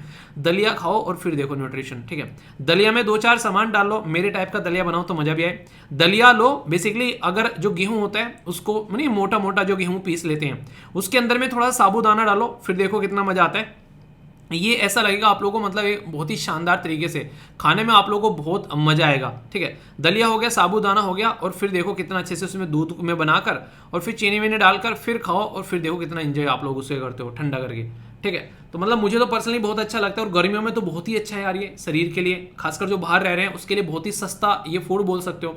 दलिया तो ऐसी चीज़ है उसको पानी में बनाकर उसमें भी आप लोग खा सकते हो उसको आसानी से। तो ये सारी चीज़ें आप लोग लाइफ में इंप्लीमेंट कर सकते हो। यूनाइटेड नेशन भी कहता है कि बच्चों का ध्यान रखना हमारी रेस्पॉन्सिबिलिटी है, और हमारा संविधान भी कहता है, खुद आप लोगों ने देखा होगा कि 6 से लेकर 14 साल के बच्चों को तो कम से कम ध्यान रख लो यार, और तो कुछ नहीं। तो यूनाइटेड नेशन जनरल असेंबली ने 1989 में यहाँ पर एक ट्रीटी को अडेप्ट किया, और यहाँ पर बच्चों से रिलेटेड बेसिकली बातें की कि every human being under 18 year age जो है उसको बच्चा बोला गया, और यहाँ पर उनके अधिकार, उनकी एजुकेशन, कैसे उनकी लाइफ अच्छे से चलनी है, कैसे वो लाइफ को एंजॉय कर सकते हैं, उनकी मेंटल हेल्थ किस तरीके से उनको बेसिकली फिजिकल और या फिर किसी भी तरीके से रेप, सेक्सुअल एक्सप्लॉइट से बचाना है, ये किसके ये रेस्पॉन्सिबिलिटी है, ये हमारी रेस्पॉन्सिबिलिटी है अगर ढंग से देखा जाए। बचपन में आप लोगों ने कई बार एक चीज फील की होगी, 99% बच्चे फील करते हैं कि किसी ने कभी ना कभी किसी ने उनको छेड़ा होगा जरूर, ठीक है। कई बार इस तरीके के मेल आते हैं कि सर बचपन में ऐसी गलत हरकत की गई किसी ऐसे इंसान के द्वारा जो मैंने कभी सोचा भी नहीं था। ऐसी चीजें आप लोगों को देखने को मिलती हैं। तो ये रेस्पॉन्सिबिलिटी किसकी है? ये पेरेंट्स की रेस्पॉन्सिबिलिटी है, बड़े भाई बहन की रेस्पॉन्सिबिलिटी है। अगर आप लोग यार दोस्त हैं आसपास में तो आपकी रेस्पॉन्सिबिलिटी है कि ऐसी दरिंदगी भरी निगाहों से देखने वाले लोगों से जो है बच्चों को बचाया जाए। बहुत सारे बच्चों से रिलेटेड रेप वगैरह आप लोगों को देखने को मिलते हैं। सोचो एक बच्चा जो कि अभी 3-3, 4-4 साल की बच्चों के साथ में, यार समझ रहे हो आप लोग यहाँ पर कितनी घटिया हरकतें हैं ये, तो आप लोग समझ सकते हैं वो इंसान जो है इंसान नहीं रह जाता है फिर। तो इसलिए हमारी रेस्पॉन्सिबिलिटी है कि इन चीजों को ढंग से लेकर चले। वर्ल्ड मोस्ट वाइडली जो रेक्टिफाइड ह्यूमन राइट ट्रीटी है यहाँ पर, ये कहीं ना कहीं ऐसा बोल सकते हो, और इंडिया ने भी इसको रेक्टिफाइड कर रखा है, मतलब हमारे पार्लियामेंट ने इसको बेसिकली क्लियर कर रखा है। तो 1992 में यहाँ पर ये आप लोगों के सामने निकल कर आई। तो ये बहुत ही बेसिक सी चीजें हैं यार, कल को अगर इनसे क्वेश्चन बने आप लोगों से तो कंफ्यूजन नहीं होना चाहिए, और खाने की आदत अपनी सुधारो। देखना बहुत सारे लाइफ में जो है इंप्रूवमेंट आप लोगों को होते हुए नजर आएंगे। ये एक ऐसा क्वेश्चन है जो कि यूपीएससी में डायरेक्ट भी पूछा गया है, और ये एथिकल क्वेश्चन भी, एक एथिकल इश्यू भी बन जाता है। बात की जा रही है, do you think commercial advertisement need to be ethical? यानी कि कहीं ना कहीं अगर पैसा कमाना एक अलग बात है यार, पर लेकिन एटलीस्ट पैसा भी कमाओ तो इस तरीके से कमाओ कि लोगों को फायदा हो, ना कि नुकसान हो उससे। आप लोग लोगों को जहर बेच रहे हो, सिगरेट पिला रहे हो, गुटखा खिला रहे हो, उससे पैसा कमा रहे हो, या ये कैसी चीज है यार? अगर कोई इंसान आज की डेट में किसी को सही चीजें बता रहा है और उससे उसकी लाइफ जो है बन रही है, और उससे कोई दूसरा इंसान पैसा कमा रहा है, इसमें कोई गड़बड़ नहीं है यार। पर लेकिन अगर कोई इंसान जो है सामने वाले की लाइफ बर्बाद कर पैसा कमा रहा है, ये गुटखा, बीड़ी, सिगरेट ये सामान बेच रहा है, तो ये बिल्कुल घटिया लेवल की चीज है यहाँ पर। तो इसलिए बोला गया कि इसके अंदर भी कम से कम इंसान की इंसानियत नहीं मरनी चाहिए। तो ये देखना पड़ेगा कि पैसे के लिए कितने गिर गए तुम, कि हाँ किसी भी हद तक जाकर कोई भी एडवर्टीजमेंट कर रहे हो, कितना भी घटिया। 2010 में यूपीएससी ने प्रीलिम्स में क्वेश्चन पूछा, आप लोग यहाँ पर इस टॉपिक से देखो। तो ये टॉपिक इतना इंपॉर्टेंट है जो बच्चों के अधिकार के बारे में बात करते हैं। तो United nation convention on right of the child जो इसमें कंसीडर किया जाता है कि राइट एक तरीके से विकास का अधिकार है बच्चों को, राइट टू एक्सप्रेशन का अधिकार है, अभिव्यक्त करना अपने आप को, और राइट टू रिक्रिएशन ये होता है मनोरंजन, कि बच्चों को यार एंटरटेनमेंट भी होना चाहिए। बड़े तो खासकर अपने आप को इन चीजों में एक तरीके से संलिप्त कर लेते हैं, पर लेकिन बच्चों के बारे में कौन सोचे। तो ओनली 1, 1, 3, 2, 3, 1, 2, 3 ये सारी स्टेटमेंट जो है इनके बारे में आप लोग याद रखना। करेक्ट है यहाँ पर, क्योंकि ये सारे के सारे पॉइंट इंपॉर्टेंट है। डायरेक्ट क्वेश्चन बन जाते हैं, हमारा संविधान भी दुनिया भर के अधिकार देता है। जब पार्ट 3 में आप लोग जाओगे और बच्चों के बारे में बातें की जाती हैं, तो इसको लेकर कुछ भी कंफ्यूजन नहीं होना चाहिए, ठीक है। एक और प्यारा सा क्वेश्चन है UN convention on right of the child से रिलेटेड। यहाँ पर इसमें पूछा गया कौन सी स्टेटमेंट करेक्ट है। तो ध्यान से पढ़ोगे सारी चीजें अभी पढ़ाई यहाँ पर, तो ये आंसर आप लोगों को देखने को मिलेगा इसका सी, ठीक है। तो कोई भी कंफ्यूजन यहाँ पर नहीं होना चाहिए, डायरेक्ट क्वेश्चन एग्जाम में आप लोगों के लिए बन जाते हैं। एक और छोटा सा क्वेश्चन अगर बात की जा रही है, which of the following is not harmful effect of eating non nutrition food for the child. तो ये किसका आंसर क्या होगा यहाँ पर? तो child obesity, increase the risk of chronic disease, mental health, या फिर नन ऑफ द अबोव। तो यहाँ पर आप लोग देखोगे तो यहाँ पर डेंटल हेल्थ बोला गया है, ठीक है। गलत चीजें खाने से मेंटल हेल्थ के साथ में डायरेक्ट रिलेशन नहीं देखा गया, पर लेकिन हाँ फिर भी ऐसा तो है नहीं कि इंपैक्ट नहीं डालेगा, बीमार होगा तो बच्चा उसकी मेंटल हेल्थ भी खराब होगी, पर लेकिन फिर भी डायरेक्ट इंपैक्ट की बात यहाँ पर की जा रही है अगर देखा जाए तो। ऐसे क्वेश्चन भी बड़ी फ्रिक्वेंटली आप लोगों से पूछे जाते हैं, थोड़ा डिफरेंट एंगल से, ठीक है, तो कंफ्यूजन नहीं होना चाहिए। और बाकी जो आंसर बोला है बताइएगा आप लोग, अगर आसपास में देखते हैं इस तरीके एडवर्टीजमेंट, इसके बारे में आप लोग क्या सोचते हैं, तो अपना फीडबैक जरूर देना। तो लाइक या फिर डिसलाइक कर बता सकते हैं, पसंद आया फिर नहीं आया। अगर कोई डाउट है तो पूछ लिया करो, तो डाउट जो है वो दूर कर ही आगे बढ़ना है, ठीक है। और बाकी कभी भी कोई ऐसी चीज हो, बच्चों को समझाओ कि ऐसी चीजें न खाएं, हमेशा हेल्दी चीजों की तरफ कोई अपना आपको जो है डेडिकेट करें। पर लेकिन आप लोग देख सकते हैं उसकी तरफ को पैर उठते भी नहीं है। कोई बोले कि हाँ ठीक है डेली रेगुलर दाल रोटी खा लो, तो इंसान एक तरीके से ऐसा लगता है कि यार नहीं पिज्जा बर्गर भी होना चाहिए, उसकी तरफ को कूद के जाएगा। पर लेकिन अगर किसी को लगता है कि हाँ इसी में हेल्दी है, तो एक हफ्ते तक दबाकर खिला दो उसको, ठीक है, कि पिज्जा और बर्गर ही मिलेगा सुबह शाम दोनों टाइम खाने में, ठीक है, नाश्ते में और दोपहर को लंच में और शाम को। तो इसको देखो फिर इंसान को एक दिन फिर उसको लगेगा कि नहीं यार कुछ अच्छा होना चाहिए, मतलब दाल रोटी होनी चाहिए। वही है कि जो घर में रहते हैं उनको लगता है यार बाहर पिज्जा बर्गर खा लो, जो बाहर पिज्जा बर्गर खाते हुए घूम रहे हैं उनको लगता है कि यार घर की रोटी मिल जाए। यही बात है यार, क्या बोले, बस दिमाग है जहाँ बैठ जाए वहीं पे सही है, ठीक है। आप लोग ही क्या रहे बताना जरूर। दोस्तों ये जो न्यूज़ है ये खून खौलाने वाली है, यानी कि जब इंसान सुनता है ऐसी ऐसी हरकतें तो मन करता है कि घुस करना चाइना को पटक पटक कर मारे। आखिर क्या है पूरी न्यूज़ और क्या है बेसिक इन्फॉर्मेशन और क्या है करंट, सारी बातें डिस्कस करूंगा और इससे रिलेटेड क्वेश्चन भी बताएंगे और इंडिया और चाइना के बीच में कुछ रिलेशन के बारे में बेसिक चीज़ें हम लोग डिस्कस करेंगे।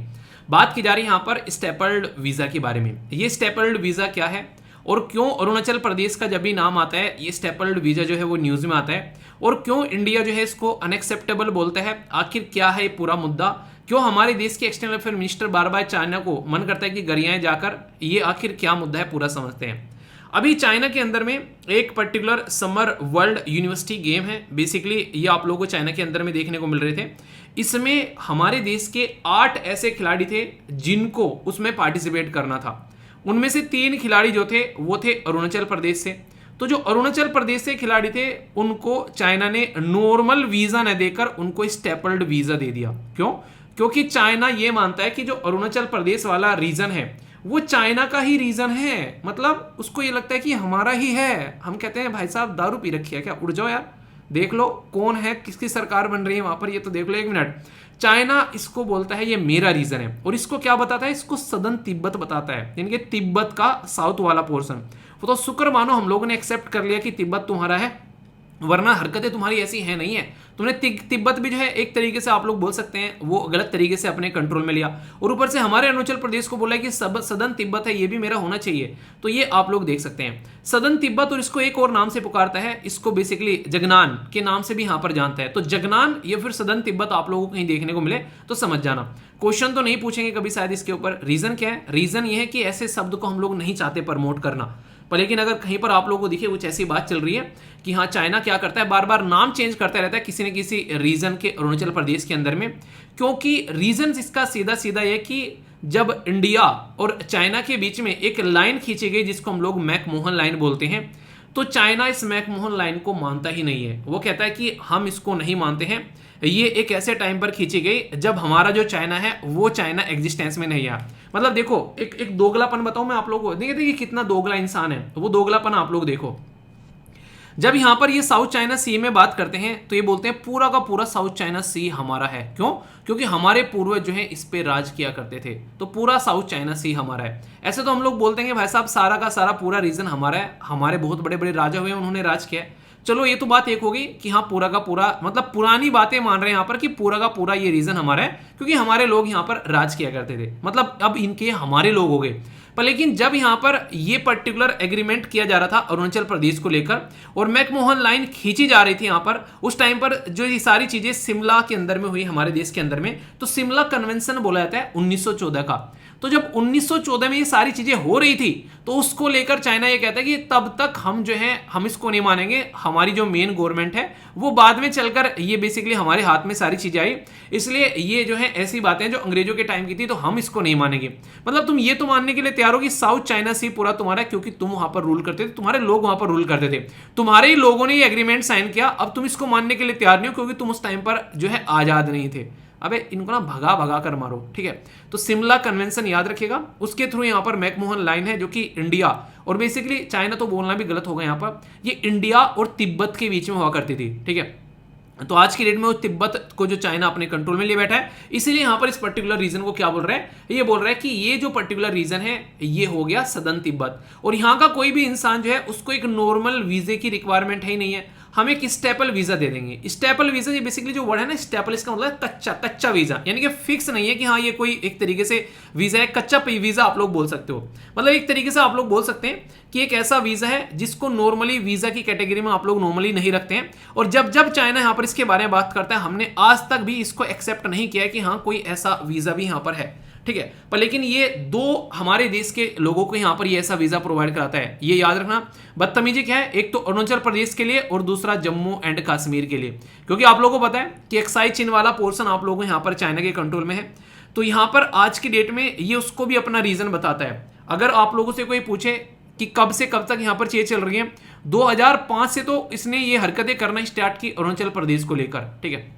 और अभी रिसेंटली 2008 और 9 में इसने ये चीजें स्टार्ट की करना जम्मू एंड कश्मीर को लेकर, यानी कि इन दो रीजन के लिए ये स्टेपल वीजा देते हैं। और ये पूरा का पूरा मुद्दा क्या है, पूरा का पूरा मुद्दा है सामने वाले को चिढ़ाने का, यानी कि इनको पता है कि ऐसी बात हम लोग बोलेंगे चाइना जो है बेसिकली इंडिया वाले जो है वो चिढ़ेंगे और फिर उल्टी सीधी वो है तू मैमा होगी, वो हरकतें इनको चाहिए। इससे क्या होता है, इससे ये होता है कि इसकी ऐसी हरकतें करने की वजह से हमारा रीजन जो कि हमारा है उस पे कहीं ना कहीं एक डिस्कशन स्टार्ट हो जाता है कि चाइना और इंडिया के बीच में डिस्प्यूटेड रीजन है। मतलब ये इसको ये दिखाने की कोशिश करते हैं इंडिया का रीजन नहीं है, ये डिस्प्यूटेड रीजन है, ये एक लड़ाई वाला रीजन आप लोगों को देखने को मिलता है, ठीक है। ये बिल्कुल ऐसे जैसे जम्मू एंड कश्मीर वाले रीजन को आप लोग देखो, कई सारे लोग क्या बोलेंगे कि जम्मू एंड कश्मीर एक ऐसा मुद्दा है जो इंडिया और पाकिस्तान के बीच में लड़ाई का मुद्दा है। भाई साहब इंडिया और पाकिस्तान के बीच में लड़ाई का मुद्दा कैसे हो गया, वो तो ऑलरेडी जो राजा थे उस टाइम पर उन्होंने साइन किया था एक्सेशन जो एग्रीमेंट प्रॉपर सिस्टमेटिक वे में, वो हमारा रीजन है, वो लड़ाई का रीजन है ही नहीं है। लड़ाई का रीजन तो तब होता अगर बंटवारा हो भाई साहब दोनों के बीच में कि ये तुम्हारा ये मेरा, तुम्हारा कहां से हो गया, वो तो बाकायदा साइन करके हमारा है, वो बेकायदा हमारे बेसिकली पार्ट में मिल चुके थे भाई साहब उस टाइम पर जो राजा थे, तो तुम्हारा कहां से हो गया। तो ये कोई मुद्दा नहीं है इंडिया और पाकिस्तान के बीच में। अगर कोई आप लोगों से पूछे मेन मुद्दा क्या है, आज की डेट में आप लोगों ने देखा होगा जहां भी कोई बात होती है हम लोग क्या बोलते हैं, पाकिस्तान के साथ में कभी व्यापार नहीं करेंगे जब तक वो टेररिज्म को खत्म न कर दे, ठीक है। तो टेररिज्म मेन मुद्दा आप लोगों को देखने को मिलेगा, ना कि मेन मुद्दा आप लोगों को देखने को मिलेगा क्या, ना कि मेन मुद्दा आप लोगों को देखने को मिलेगा जम्मू एंड कश्मीर वाला या फिर चाइना और इंडिया के बीच में अरुणाचल प्रदेश वाला। तो ये बात आप लोग ध्यान रखना, ये बहुत ही इंपॉर्टेंट है, ये ऐसे क्वेश्चन आप लोगों से कई बार पूछ ले आते हैं, तो आप लोग कंफ्यूजन नहीं होना चाहिए। तो अभी जो मुद्दा चल रहा है वो मैंने आप लोगों को यहां पर बता दिया, तो यहां पर दोनों तरीके से आप लोग इसको समझ सकते हैं, ठीक है। तो यहां पर ये क्या करते हैं, बार बार स्टेपल वीजा की बात करते हैं, तो इसलिए हमारे जो खिलाड़ी थे बेचारे, सोचो उन्होंने कितनी मेहनत की होगी, पर्टिकुलर कोई गेम आएगा उसमें पार्टिसिपेट करेंगे, अब वो पार्टिसिपेट ही नहीं कर पाए चाइना की ये गंदी हरकतों की वजह से, ये आप लोग समझ सकते हैं, ठीक है। तो इसकी वजह से यहां पर ये सारी चीजें फिर निकल कर आती है। तो इंडिया का जो रेस्पॉन्स रहता है, कुछ भी ऐसी हरकतें आती हैं तो हमारे भाई साहब पूरा रेस्पॉन्स आता है, हम लोग ढंग से इसके बारे में बातें करते हैं, हम लोग प्रॉपर एक रेस्पॉन्स देते हैं यहाँ पर कि एक तरीके से प्रोटेस्ट किया जाता है, डिप्लोमेटिक जो एफर्ट भी डाले जाते हैं कि चाइना ऐसी बदतमीजी नहीं काटे। Refuse to accept the staple visa, हम लोगों ने कभी एक्सेप्ट ही नहीं किया, और सबसे बड़ी बात है हमारी सोवरेनिटी का हनन है यार। मतलब तुम इनकी हरकतें देखो यार, मतलब एक नहीं कहते कि गंदी हरकतें कितनी है, हमारे देश के अंदर से तुम चाइना पाकिस्तान इकोनॉमिक कॉरिडोर निकाल कर ले जा रहे हो। चाइना पाकिस्तान इकोनॉमिक कॉरिडोर नाम भी अपना रख रखा है इसमें पहले चाइना, क्योंकि तुम पैसा दे रहे हो, जमीन वाले किसी को पूछ ही नहीं रहे, मतलब अपने आप ही बस वही, तो वो वाली हरकतें आप लोग देख सकते हैं। और चाइना की ये नीति है, हमेशा क्या करता है कि किसी पर्टिकुलर देश के दो रीजन अपने कंट्रोल में कर लेता है और फिर बोलता है कि ये वाला छोड़ दूंगा, ये वाला मुझे दे दे। ऐसा ही भूटान के साथ में कर रहे हैं, ऐसा ही हमारे साथ में कर रहा है, ऐसा ही अलग अलग देशों के साथ में करता है। तो ये बदतमीजी इसकी देख रहे हो किस लेवल पर जाकर ये खेलता है, अपने आप को बहुत बड़ा खिलाड़ी समझता है, पर ये इतना बदतमीज है, इसकी वजह से पूरे रीजन में अशांति रहती है। आज की डेट में चाहे आप लोग इस पर्टिकुलर रीजन में बात करें, चाहे ओशन वाले रीजन में बात करें, चाहे यहाँ पर इसकी हरकतें कॉन्टिन्यूसली आप लोगों को देखने को मिलती है, और ये रीजन इतना ज्यादा न्यूज में रहता है, इसकी वजह से बार बार यहाँ से कई बार क्वेश्चन भी बन जाते हैं, ठीक है। तो थोड़ा सा ध्यान रखिएगा यहाँ पर इस रीजन के बारे में। स्टेपल वीजा मैंने आप लोगों को बता दिया क्यों न्यूज में, सारी बातें बता दी। अब एक छोटी सी इंफॉर्मेशन यहाँ पर इस पर्टिकुलर टॉपिक से रिलेटेड ये है कि जिसको ये नहीं पता कि वीज़ा और पासपोर्ट में क्या डिफरेंस होता है, सबसे पहले तो ये बताओ कि किस किस के पास में पासपोर्ट है किसी के पास में? जिसके पास में नहीं है वो बनवा लेना, ठीक है। घूमने चलेंगे अरुणाचल प्रदेश में मतलब चाइना वालों को ना मतलब अलग ही लेवल का मज़ा आता है, मतलब एक अलग ही लेवल के नहीं प्राणी हैं जो बदतमीजी होते हैं, वो सारी बदतमीजी करते हैं बिल्कुल, ठीक है। चलिए जो भी है, अरुणाचल प्रदेश हमारा था, हमारा है, हमारा रहेगा। नहीं मानेंगे तो सनी देओल को बोलेंगे कि एक मूवी उधर भी बना दो ताकि चाइना वाले इधर को भटके ना आगे, ठीक है। तो जो वीज़ा होता है बेसिकली वो किसके द्वारा दिया जाता है? जिस कंट्री में आप लोग विजिट कर रहे हो, ठीक है, तो उसके द्वारा वीज़ा दिया जाता है। और जो पासपोर्ट होता है वो किसके द्वारा दिया जाता है? वो अपने खुद की कंट्री के द्वारा दिया जाता है। तो एक्सटर्नल अफेयर मिनिस्ट्री जो है वो पासपोर्ट देती है, और होम मिनिस्ट्री जो है नॉर्मली अगर देखा जाए तो एक जो वैलिड सर्टिफिकेशन होता है वो होम मिनिस्ट्री के द्वारा किया जाता है, क्योंकि हमारे देश के अंदर में कोई एंट्री कर रहा है, ठीक है। नॉर्मली अगर बात करें तो यहाँ पर ये पैटर्न आप लोगों को देखने को मिलता है। पर लेकिन आज के डेट में वीज़ा फ्री एंट्री आप लोगों ने सुना होगा कई सारे देश में, तो उन देश के साथ में अच्छे रिलेशन है, वो कह रहे हैं कि क्या करोगे वीज़ा का। अब स्टेपल वीज़ा के बारे में अगर बात करें तो इसका नाम स्टेपल डाउन है कि स्टेपल कर दो इसको, तो इसको स्टेपल किया जाता है या फिर पिन लगाया जाता है। यानी कि ऐसा है, ये एक तरीके से अनस्टैम्प्ड, यानी कि इसके ऊपर कोई स्टैंप नहीं लगा होता है, कोई मोहर नहीं लगी होती है, जस्ट पासपोर्ट के साथ में इसको अटैच करने की कोशिश की जाती है ऐसे पिन लगाकर, ठीक है। जबकि एक नॉर्मल वीज़ा रहता है वो एक तरीके से आप लोग बोल सकते हैं उसको फिक्स किया जाता है और स्टैंप किया जाता है डायरेक्टली ऑन पासपोर्ट कि हाँ यहाँ आप लोग विजिट किए हो, तो उस पर तुरंत आप लोग की मोहर जो है लग जाएगी कहीं अगर घूमने गए हो तो, ठीक है। अगर घर वालों ने उठा के देख लिया पासपोर्ट तो समझ जाएंगे अगर कोई बार बार घूम रहा है इधर उधर, ठीक है। तो ये चीज़ें आप लोग यहाँ पर समझ सकते हैं। तो ये इसके बीच में कन्फ्यूजन आप लोग को नहीं होना चाहिए। तो ये बेसिक इन्फॉर्मेशन है। तो वो क्या होता है, एक तरीके से अटैच होता है। तो यहाँ पर एक क्वेश्चन भी आप लोगों से डिस्कस कर लेते हैं, इसी बहाने से कई सारी बातें और जानने को मिल जाएगी कि बेस्ट डिस्क्राइब कौन करता है स्टेपल्ड वीज़ा को। तो यहाँ पर जब सारी स्टेटमेंट पढ़ोगे तो जो लास्ट वाली स्टेटमेंट है बोला गया, it is a visa that is attach to a separate piece of paper instead of being stamped directly to in the passport, ठीक है। तो ये पूरी की पूरी जो डेफिनेशन है ये इसको डिफाइन करती है स्टेपल वीज़ा को। तो डायरेक्ट क्वेश्चन बने तो कन्फ्यूजियाना आप लोग को कतई नहीं है, ठीक है। इंडिया और रिलेशन के, जो इंडिया और चाइना के रिलेशन के बारे में जब बात करते हैं, अक्सर यहाँ से क्वेश्चन पूछे गए हैं। पहले भी 2017 में यूपीएससी ने क्वेश्चन पूछा, आप लोग देखते हैं कि चाइना की बदतमीजी क्या होती है। बोलते हैं कि भाई साहब इकोनॉमिक रिलेशन अच्छे बना लो बस मेरे साथ में, मतलब तुम हमारे साथ से व्यापार कर करके पैसे कमा लो और ऊपर से हमारी बाउंड्री पर जो है आके हम ही को आंख दिखाओ और फिर बोलो कि इसको छोड़ो बाद में डिस्कस कर लेंगे, पहले व्यापार कर लो। ये अच्छी बात है। ऐसे ही आप लोगों को देखने को मिलेगा पाकिस्तान के साथ में रिलेशन के बारे में बात करें, हम साफ साफ बोलते हैं टेररिज्म को पहले खत्म करो, उसके बाद में तुम्हारे साथ में सोचेंगे कैसा व्यवहार करना है, ठीक है। तो ये कंडीशन है। तो क्वेश्चन और टॉपिक बहुत इंपॉर्टेंट हो जाते हैं और कई बार लोकेशन की बातें की जाती है, खासकर जब इंडिया और चाइना के रिलेशन के बारे में आती है। तो बेसिक चीज़ें आप लोग जब रखोगे याद तो एग्जाम में कंफर्टेबल फील करोगे, चाहे प्रीलिम्स में पूछे, कोई इंटरव्यू में पूछे, कोई मेंस में पूछे, कहीं भी पूछ ले, अगर कुछ चीज़ें प्रैक्टिस कर लोगे तो फिर कंफ्यूज आओगे नहीं, ठीक है। तो बेसिक इन्फॉर्मेशन थी, कोई डाउट हो तो बताना, उसको दूर किया जाएगा। कैसा लगा आर्टिकल, और चाइना के लिए कुछ शब्द लिख सकते हो अच्छे से मन में हो तो नीचे कमेंट बॉक्स में लिख देना, ठीक है। दोस्तों जब भी कोई ऐसा टॉपिक दिखा करे तो उसके ऊपर आप लोग स्टार लगा सकते हैं कई सारे रीजन की वजह से। मतलब कि जैसे एक तो आप लोग अगर दो देश के रिलेशन के बारे में कोई पूछे तो आप लोग बात कर सकते हैं यहाँ पर कि अच्छा इंडिया और ऑस्ट्रेलिया की मिलिट्री बेसिकली एक तरीके से विजिट के बारे में। दूसरा कहाँ पर ये आप लोगों को देखने को मिल रही है, तो यहाँ पर है कोकस द्वीप, कोकस आइलैंड। तो ये भी काफ़ी इंपॉर्टेंट है यहाँ पर। तो एक मैप बेस्ड क्वेश्चन भी आप लोगों का यहाँ से बन जाता है। तो एक बार आप लोग देख लीजिए ताकि आप लोग के माइंड में कन्फ्यूजन न रहे। तो आइए आप लोग को ऑस्ट्रेलिया लेकर चलते हैं। ये बात ये देखिए, ठीक है। तो ये आप लोगों को एग्जैक्ट लोकेशन समझ में आ रही है, कहाँ है? नहीं समझ में आ रही तो फिर से दिखा देते हैं। आप लोग यहाँ पर देखो, समझ में आ गया?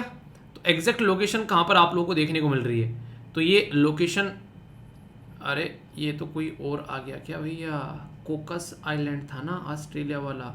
ओके ठीक ठीक ठीक ठीक, यही है, ठीक है। इसके साथ में नाम अगर यहाँ पर आप लोगों को KEELING क्लिंग के नाम से भी अगर बोले तो कोकस क्लिंग आइलैंड, तो दोनों इसी के नाम हैं, यानी कि गंगाधरी शक्तिमान है। इसकी लोकेशन बहुत इंपॉर्टेंट है। यहाँ पर increasing Chinese naval presence in Indian ocean, तो इसलिए यहाँ पर चाइना की बदतमीजी को रोकने के लिए भी यहाँ पर ये हरकतें आप लोगों को देखने को मिलती हैं, ठीक है। तो काफ़ी इंपॉर्टेंट है यार, आप लोग इसकी लोकेशन देखिए। और चाइना कई बार उल्टी सीधी हरकतें यहाँ पर करता है, और हमारी इंडिया यानी कि हमारा देश और यहाँ पर कहीं ना कहीं हमारी नेवी और एयरफोर्स मिलकर यहाँ पर काम कर रहे हैं बेसिकली ऑस्ट्रेलिया के साथ में। इंपॉर्टेंट क्या है कि हमारा जो गगनयान मिशन है उसमें भी यहाँ पर काम करते हैं हम लोग साथ में नजर आएंगे। और इसी के साथ में आप लोग को एक एक्सरसाइज का नाम पता है जिसको बोलते हैं मालाबार एक्सरसाइज। मालाबार एक्सरसाइज तो है स्टार लगाने वाली एक्सरसाइज, क्योंकि मालाबार एक्सरसाइज एक ऐसी एक्सरसाइज है जिसमें इंटरेस्टिंग बात बताऊं आप लोगों को, ऑस्ट्रेलिया को हम लोगों ने ज्वाइन करने से मना कर दिया था। ये एक्सरसाइज जो थी 1992 में स्टार्ट हुई थी इंडिया और यूएसए के बीच में, ठीक है। आगे चलकर यहाँ पर इसमें जापान भी ऐड हो गया। जापान कब ऐड हुआ ये आप लोगों को बताना है, क्वेश्चन कई बार पढ़ा चुका हूँ।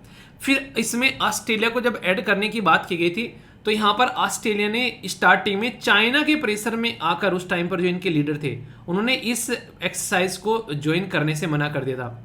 फिर जब ऑस्ट्रेलिया ने बाद में इच्छा दिखाई, वहां पर पॉलिटिकल पार्टी चेंज हुई, फिर इंडिया ने बोल दिया कि तुम्हारी फॉरेन पॉलिसी इतनी पिद्दी सी है कि तुमको कोई आके कुछ भी बोल दे तुम चेंज कर लोगे। यूएसए ने हमारे ऊपर तांडव किया भाई साहब, पूरा भंगड़ा किया कि S-400 सिस्टम मत खरीदो। हमने बोला खरीदेंगे, यूएसए ने बोला सैंक्शन लगा दो, हमने बोला लगा लो तुमको जो लगाने हैं, ठीक है। तुम हम पे सेक्शन लगाओगे हम तुम पे सेक्शन लगा देंगे। तो मतलब कहने का ये है कि अगर तुम्हारी फॉरेन पॉलिसी, तुम्हारी सिक्योरिटी जो है सारी ताक पे लग जाती है 1 मिनट में किसी देश के प्रेशर में आकर, तो मतलब क्या अस्तित्व रह गया? तुम रियलिटी में सोवरेन कंट्री हो यार, ऐसी हरकतें करते हो कई बार। तो फिर बाद में ये चीजें इनको भी समझ में आई और फिर यहाँ पर अपने बोल्ड डिसीजन भी इनके द्वारा कई सारे लिए गए, चाइना को साइड में फेंका गया। अभी आज की डेट में इंडिया के साथ में अच्छे रिलेशन है। आप लोगों ने देखा हमारी इसरो के द्वारा भी कंफर्म किया गया कि हमारा जो PSLV है उसका एक पार्ट जो है यहाँ पर ऑस्ट्रेलिया के एक पर्टिकुलर पोर्शन में जाकर गिरा। एक बच्चा कह रहा है कि सर उससे कोई नुकसान तो नहीं हुआ, उसकी भरपाई भी करनी होती है क्या? जी हाँ, भरपाई भी करनी होती है, इसके लिए कानून भी है, पर लेकिन लग नहीं रहा है कि ऑस्ट्रेलिया जो है हमसे बोलेगा कि भरपाई कर दो, जैसी सिचुएशन अभी चल रही है। और उससे कोई ऐसा कोई नुकसान भी नहीं हुआ कि यहाँ पर उसकी वजह से कोई बहुत ज़्यादा नुकसान हो गया हो। तो ये बातें आप लोग बोल सकते हैं। तो डेब्रीज वाला जो रिसेंटली अभी आर्टिकल डिस्कस किया था मैंने आप लोगों से, उसके साथ में कनेक्ट करके देख सकते हो। तो बहुत सारी इंपॉर्टेंट चीज़ें हैं, तो कन्फ्यूजन माइंड में आप लोगों को नहीं होना चाहिए, ठीक है। तो इंपॉर्टेंट है, इसके बारे में याद रखिएगा। डाउट, समस्या, परेशानी हो तो उसको दूर करना है, ओके। दोस्तों हम लोग यहाँ पर बात करेंगे कि स्कीम के बारे में जो कि बहुत इंपॉर्टेंट है। और ये स्कीम जो है इसको एक अम्ब्रेला स्कीम बोला जा रहा है। अम्ब्रेला स्कीम क्या होता है? अम्ब्रेला स्कीम एक ऐसी स्कीम होता है जिसके अंदर काफ़ी सारी छोटी छोटी चीज़ें जो है, ये छोटी छोटी स्कीम जो है वो कवर कर ली जाती है ताकि एक पर्टिकुलर एरिया को ढंग से कवर किया जा सके। जैसे स्वच्छ भारत मिशन हमारे देश में स्टार्ट किया गया, तो स्वच्छ भारत हॉस्पिटल, स्वच्छ भारत विद्यालय, स्वच्छ भारत मोहल्ला, पता नहीं क्या क्या स्टार्ट कर दिए गए। तो स्वच्छ भारत मिशन एक अम्ब्रेला स्कीम थी और उसके नीचे छोटी छोटी स्कीम वो आप लोगों को यहाँ पर अलग अलग नाम से देखने को मिली।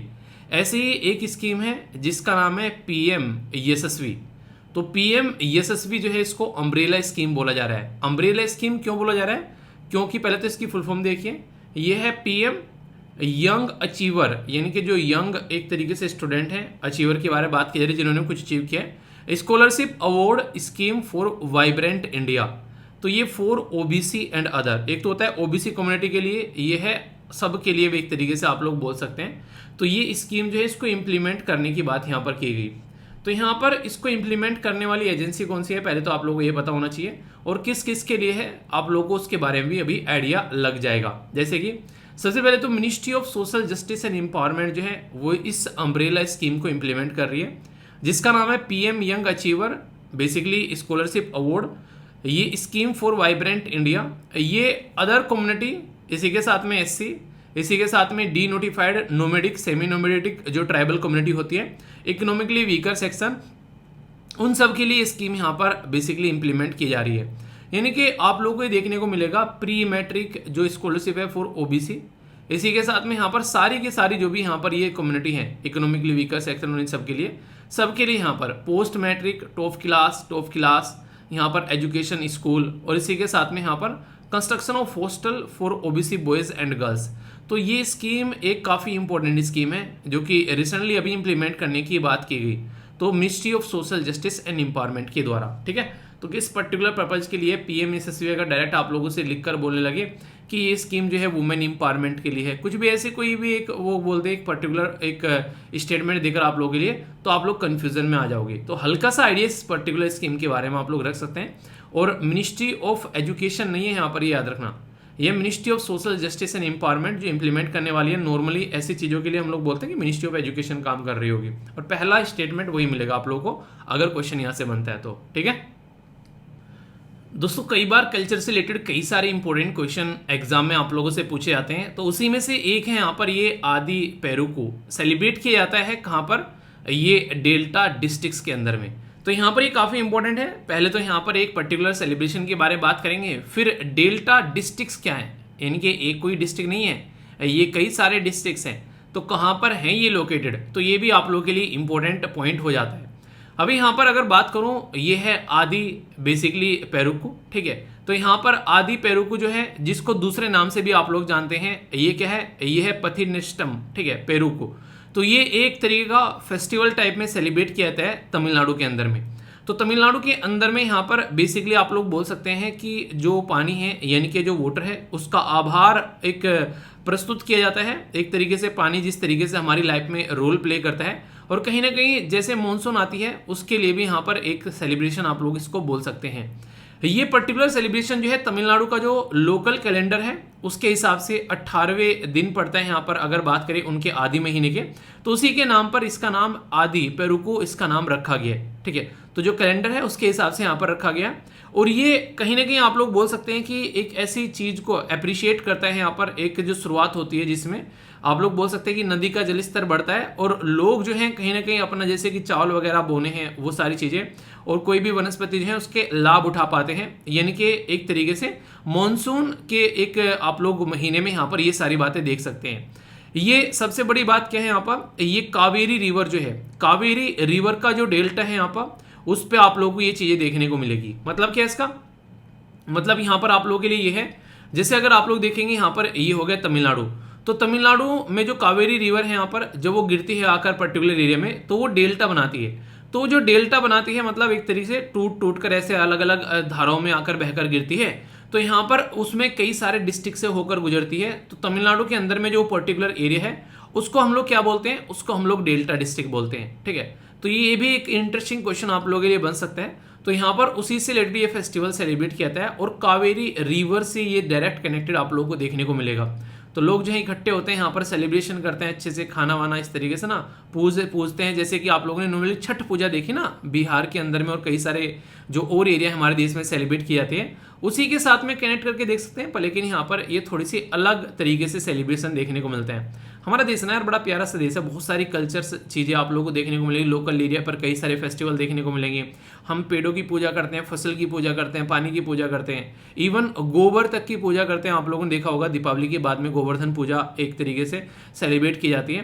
तो आप लोग हमारे देश के जो लोग हैं और खासकर जो कल्चर है वो कहीं ना कहीं नेचर के साथ में कनेक्टेड है। इसलिए बोला जाता है कि हम दुनिया में एक अकेले लौते ऐसे देश हैं जो कि नेचर से सबसे ज़्यादा प्यार करते हैं। ये आप लोग जानते हैं। कहीं आप लोगों ने देखा हो कौवे को खाना खिला रहे हैं, कहीं चींटियों को आटा डाल रहे हैं। ये क्या है, ये कहीं ना कहीं हमारी कल्चर का पार्ट है, और जो अप्रिशिएट करने लायक भी है और सेलिब्रेट करने लायक भी है, ठीक है। तो ये बेसिक चीज़ें हैं, इसके बारे में हल्का सा आइडिया आप लोग रख सकते हैं। दोस्तों नेशनल लेवल की न्यूज़ है और काफ़ी इंपॉर्टेंट है। उन्हें बोलते हैं कि स्टार लगाने वाली न्यूज़ आप लोग यहाँ पर इसको बोल सकते हैं। आप लोग जब हमारे संविधान के अंदर में जाकर झांकोगे तो पार्ट 3 आप लोगों को देखने को मिलेगा, जिसमें फंडामेंटल राइट के बारे में बात की जाती है, और माइनॉरिटी भी आप लोगों को देखने को मिलती है। आर्टिकल 29 और आर्टिकल 30 जो रहते हैं वहाँ पर माइनॉरिटी के बारे में बात की जा रही है। तो ये एक न्यूज़ है जो कि हमारे बेसिकली माइनॉरिटी कम्युनिटी के बारे में बात करेगी। उनके लिए एक स्कीम है जिसका नाम है यहाँ पर नया सवेरा स्कीम। तो नया सवेरा स्कीम जो है उससे कई सारे स्टूडेंट जो है उनको फायदा हुआ है। तो 1,20,000 जो माइनॉरिटी स्टूडेंट हैं उनको फायदा मिला है यहाँ पर। तो सबसे पहले तो माइनॉरिटी में आता कौन कौन है अगर आप लोग बोले यहाँ पर, तो हमारे देश के अंदर में जैसे सिख, जैन, मुस्लिम, क्रिश्चियन, बुद्धिस्ट और फारसीज, टोटल मिलाकर 6 माइनॉरिटी कम्युनिटी है। तो ये जो माइनॉरिटी कम्युनिटी है यहाँ पर, इनके लिए बेसिकली जो इनके खासकर जो स्टूडेंट्स हैं उनके लिए स्कीम यहाँ पर है, जिससे 1,20,000 से ज़्यादा लोग जो है उसका फायदा उठा चुके हैं। तो नया सवेरा स्कीम जो है ये लॉन्च की गई मिनिस्ट्री ऑफ माइनॉरिटी के द्वारा। और इस स्कीम का बेसिक पर्पज क्या है, बेसिक पर्पज यहाँ पर ये कि इम्पावर किया जा सके स्टूडेंट को जो माइनॉरिटी कम्युनिटी से बिलोंग करते हैं, ताकि वो अपने आप को कॉम्पिटिटिव एग्जाम के लिए प्रिपेयर कर सकें और आगे चल के पार्टिसिपेट कर सकें गवर्नमेंट और प्राइवेट जॉब के अंदर भी। यानी कहने का मतलब आप लोग ये बोल सकते हैं कि डायरेक्टली यहाँ पर सरकार जो है वो सपोर्ट प्रोवाइड करा पा रही है माइनॉरिटी कम्युनिटी के स्टूडेंट्स के लिए, ऐसा आप लोग बोल सकते हैं। तो यहाँ पर इनको स्पेशल कोचिंग प्रोवाइड कराई जाती है ताकि कॉम्पिटिटिव एग्जाम ये हैं ये बेसिकली क्वालिफाई कर सके और वेरियस कोर्सेज के अंदर भी यहाँ पर एडमिशन ले सकें। अभी रिसेंटली आप लोगों ने देखा होगा कई सारे स्टेट जो हैं वो भी यहाँ पर, कई सारे जो स्टेट की गवर्नमेंट है वो भी यहाँ पर यूपीएससी एंड स्टेट पीसीएस की जो सर्विसेज हैं बेसिकली उसके लिए कोचिंग्स प्रोवाइड करा रही हैं, ठीक है। पर लेकिन वहाँ पर दिक्कत ये रहती है, जैसे कुछ स्टूडेंट थे वहाँ पर कनेक्टेड थे तो उनसे मुझे पता चला दिक्कत क्या रहती है। दिक्कत ये रहती है मान लीजिए वहाँ पर कोई पढ़ा रहा है आईएएस ऑफिसर, ठीक है, फिलहाल के टाइम पर, तो कई बार प्रॉब्लम ही क्या रहती है, कई बार प्रॉब्लम ये रहती है कि मान लीजिए उसका कहीं और ट्रांसफर हो गया, कोई और इशू हो गया, ठीक है, बहुत सारे ऐसे काम रहते हैं, क्लासेस प्रॉपर नहीं चल पाती हैं, तो कई सारे ऐसे इश्यूज देखने को मिलते हैं। पर लेकिन हाँ ये है कि कम से कम एटलीस्ट कोई सोच रहा है इसके बारे में, तो ये अप्रिशिएट करने वाली बात है यहाँ पर। और माइनॉरिटी कम्युनिटी के बारे में जब हम लोग बात करते हैं तो ये भी आप लोग यहाँ पर याद रखते हैं कि कहीं ना कहीं संविधान से रिलेटेड भी आप लोग पोर्शन यहाँ पर याद रखिएगा, आर्टिकल 29 और आर्टिकल 30, तो ये भी एक इंपॉर्टेंट पॉइंट यहाँ पर बन जाता है, ठीक है। तो ये बेसिक चीजें हैं। सबसे पहले हमारे देश में किस कम्युनिटी को माइनॉरिटी कम्युनिटी का दर्जा दिया गया और रिसेंटली अभी किसको दिया गया, ये क्वेश्चन का आंसर आप लोगों को देना है, ठीक है। तो आशा करता हूं कि आप लोग आंसर जरूर दोगे। दोस्तों स्टेट के बारे में जो न्यूज़ है ये एक इंपॉर्टेंट न्यूज़ आप लोग बोल सकते हैं। जिस समाज में हम लोग रहते हैं वहाँ पर उस समाज में जानवर भी हमारी समाज या सोसाइटी का पार्ट आप लोग बोल सकते हैं, हम लोग उनसे अलग नहीं है। अभी यहाँ पर अगर संख्या किसी की बढ़ जाए, मान लीजिए इंसानों की संख्या बढ़ गई तो हम लोग क्या चलाते हैं, हम लोग परिवार को कंट्रोल करने के लिए कहीं ना कहीं परिवार नियोजन प्रोग्राम चलाते हैं। ऐसे ही सरकार यानी कि जो स्टेट गवर्नमेंट है उत्तर प्रदेश की, उसने एनिमल बर्थ कंट्रोल ये सेंटर की बात की गई है ऑल म्युनिसिपल कॉर्पोरेशन के अंदर में, यूपी के अंदर में। मतलब क्या है, मतलब यहाँ पर यह है कि बहुत सारे ऐसे इंसिडेंट अभी रिसेंटली देखने को मिल रहे हैं जिसमें कुत्ते जो हैं उनकी संख्या जो है बढ़ती जा रही है और कई सारे ये लोगों को काट रहे हैं और उसकी वजह से बहुत सारी प्रॉब्लम देखने को मिल रही है। तो यहाँ पर अगर ज़्यादा संख्या बढ़ जाए तो फिर दिक्कतें होती हुई नजर आएंगी। तो इसी को ध्यान में रखते हुए इनके द्वारा ये स्टेप उठाया गया है। तो उत्तर प्रदेश गवर्नमेंट के द्वारा यहाँ पर स्टेब्लिश किया गया है एनिमल बर्थ कंट्रोल सेंटर। और सबसे बड़ी बात क्या है, ये हर एक म्युनिसिपैलिटी के अंदर में आप लोगों को देखने को मिलेगा, तो ये काफ़ी इंपॉर्टेंट है। तो कहीं ना कहीं इफिशिएंट वे में अगर इसको इंप्लीमेंट कर पाते हैं तो कहीं ना कहीं जो डॉग्स अटैक है यानी कि जो कुत्तों के काटने के कई सारे जो इंसिडेंट सामने निकल कर आ रहे हैं अभी रिसेंटली, तो वो कम होते हुए नजर आएंगे। सबसे इंपॉर्टेंट बात यहाँ पर ये रहती है, देखो जब भी कोई कुत्ता है, अगर आप लोग किसी मोहल्ले में जाते हो और वहाँ पर आप लोग नए हो तो वो आप लोगों के ऊपर तुरंत जो है वो झपट्टा मारेगा। तो ये किसी न किसी एक तरीके से जो नया कोई पर्टिकुलर एक ऐसा इंसान आ रहा है तो उसके लिए काफ़ी दिक्कत भरी बात रहती है किसी ऐसे मोहल्ले में जाना और वहाँ पर कुत्तों का कहर देखने को मिलता है कई बार। तो एनिमल बर्थ कंट्रोल रूल है हमारे देश के अंदर में 2023 के, जो कि नए नए हैं। उसमें क्या किया जाता है, पकड़ा जाएगा, वैक्सीनेट किया जाएगा, एक तरीके से कई बार ना आप लोग इससे वधियाकरण बोलते हैं ना, वो सारी चीज़ें, और फिर इसको रिलीज कर दिया जाएगा। तो ये इस तरीके से आप लोगों को देखने को मिलेगा। इसका बेसिक पर्पज क्या है कि बिना क्रुएल्टी के या तो कुत्तों को मार दो भाई साहब, उठाकर गोली मार दो। कई सारे ऐसे आप लोगों ने देखा होगा कुत्तों को गोली मारकर फेंक देते हैं, ऐसे बहुत सारे इंसिडेंट रिसेंटली अभी देखने को मिले। पिटबुल एक ऐसा कुत्ता है जो कि नॉर्मली कई सारे लोगों के द्वारा शौकिया पाला जाता है और उसको अगर हैंडल ना किया जाए तो फिर वो नुकसान भी पहुंचाता है। तो इसलिए उसको लिए ट्रेनिंग स्टार्ट की जाए तो उसको आराम से हैंडल किया जा सकता है। पर लोग क्या करते हैं, उसकी ट्रेनिंग न कर कई सारे ऐसे इंसिडेंट देखने को मिले कि पिटबुल ने काट लिया तो किसी लोगों ने उसको गोली मार मार कर फेंक दिया, सड़क के किनारे पड़े हुए मिले कई सारे पिटबुल। तो ये कंडीशन देखने को मिले, तो क्यों ना उसका सोल्यूशन निकाला जाए, या तो पालो मत, और पाल रहे हो तो उसको ट्रेनिंग दो, उसके लिए टाइम निकालो, वो वाली बात है। हमारे देश के अंदर में 1.5 करोड़ से ज्यादा है, सोचो कितने, मतलब 1.5 करोड़ से ज्यादा कुत्तों की संख्या देखने को मिलेगी जो सड़कों पर घूमते हैं, ठीक है। और लास्ट 5 ईयर में मोर देन 300 से भी ज्यादा जो लोग हैं या बच्चे हैं एक तरीके से अलग अलग फैमिली के, उनके ऊपर अटैक किए गए और इसकी वजह से बहुत सारों की डेथ भी हुई, ठीक है। लगभग 20,000 से भी ज्यादा जो लोग हैं यहाँ पर आप लोग बोल सकते हैं ये डेथ होती है यहाँ पर रेबीज की वजह से, आप लोग समझ सकते हैं तो कितनी बुरी कंडीशन है। तो ये इस तरीके से आप लोग समझ सकते हैं कि क्या क्या सिचुएशन देखने को मिलती है। अमीर परिवार का जो लोग हैं उनको रेयरली ये चीज़ देखने को मिलती है, जो गरीब परिवार का तबका सेक्शन है, बच्चे हैं, उनको ये प्रॉब्लम झेलनी पड़ती है। तो इसी के चलते यहाँ पर ये काफ़ी इंपॉर्टेंट है जो कि इसको अगर इम्प्लीमेंट यहाँ पर किया जाता है, रेबीज जैसी बीमारी, ये सारी चीज़ें, और कुत्तों को अगर इंजेक्शन वगैरह दिए जाए ताकि उनसे जो बीमारी फैलने वाली है उनको भी रोका जा सके, क्योंकि ये फिर बन जाता है जूनोटिक बीमारी। जूनोटिक बीमारी क्या बीमारी होती है, वो बीमारी होती है जो जानवरों से इंसानों में फैलती है। तो यानी कि अगर जानवरों से इंसानों में कोई बीमारी फैल रही है उसको जूनोटिक बीमारी बोलते हैं। और वन हेल्थ वन वर्ल्ड के तहत हम जो सिस्टम इंप्लीमेंट करते हैं कि इस दुनिया में जानवर भी रहेंगे, हम भी रहेंगे और इन्वायरमेंट भी रहेगा, तो जरूरी है एक बैलेंस बनाकर चलना, ठीक है। तो ये काफ़ी एक इंपॉर्टेंट इनिशिएटिव बोल सकते हैं आप लोग स्टेट गवर्नमेंट का। तो ये हल्की सी एक बेसिकली न्यूज़ थी, इसको याद रखिएगा। ये जो न्यूज़ है ये साइंस से आप लोग कनेक्ट करके देख सकते हैं, क्योंकि यहाँ पर जो बात की जा रही है वो ड्रोन से रिलेटेड बात की जा रही है, ड्रोन से ट्रेनिंग और स्किल के बारे में। और यहाँ पर आप लोग खुद सोचो, अगर आज की डेट में आप लोगों को गाड़ी चलानी सीखनी है तो प्रॉपर उसके लिए ट्रेनिंग प्रोवाइड कराई जाती है, ठीक है। अगर किसी को डीएल लेना है तो उसके लिए ट्रेनिंग प्रोवाइड कराई जाती है डीएल लेने के लिए। तो ऐसे ही अगर कल को ड्रोन उड़ाने हैं तो उसके लिए ट्रेनिंग प्रोवाइड कराई जाएगी, और इसके लिए 63 जो यहाँ पर रूट्स हैं उनको अलाउ किया गया है। किसके द्वारा? Directorate general of civil aviation के द्वारा, यानी कि वो पर्टिकुलर डिपार्टमेंट जो मिनिस्ट्री ऑफ किसके अंदर में आता है, जो एक तरीके से आप लोग समझ सकते हैं ये एक वैसे नहीं कि हाँ ठीक है उड़ान छोटे छोटे ड्रोन ही तो उड़ान है ऐसे नहीं हुआ करता, ठीक है। तो मिनिस्ट्री ऑफ सिविल एविएशन के अंदर में आप लोगों को यहाँ पर ये सारी चीज़ें देखने को मिलेगी। तो इसलिए डीजीसीए जो है वो यहाँ पर काम करता हुआ नजर आता है, और उसने यहाँ पर ट्रेनिंग के लिए यहाँ पर बात की जा रही है ट्रेनिंग स्कूल फॉर ड्रोन।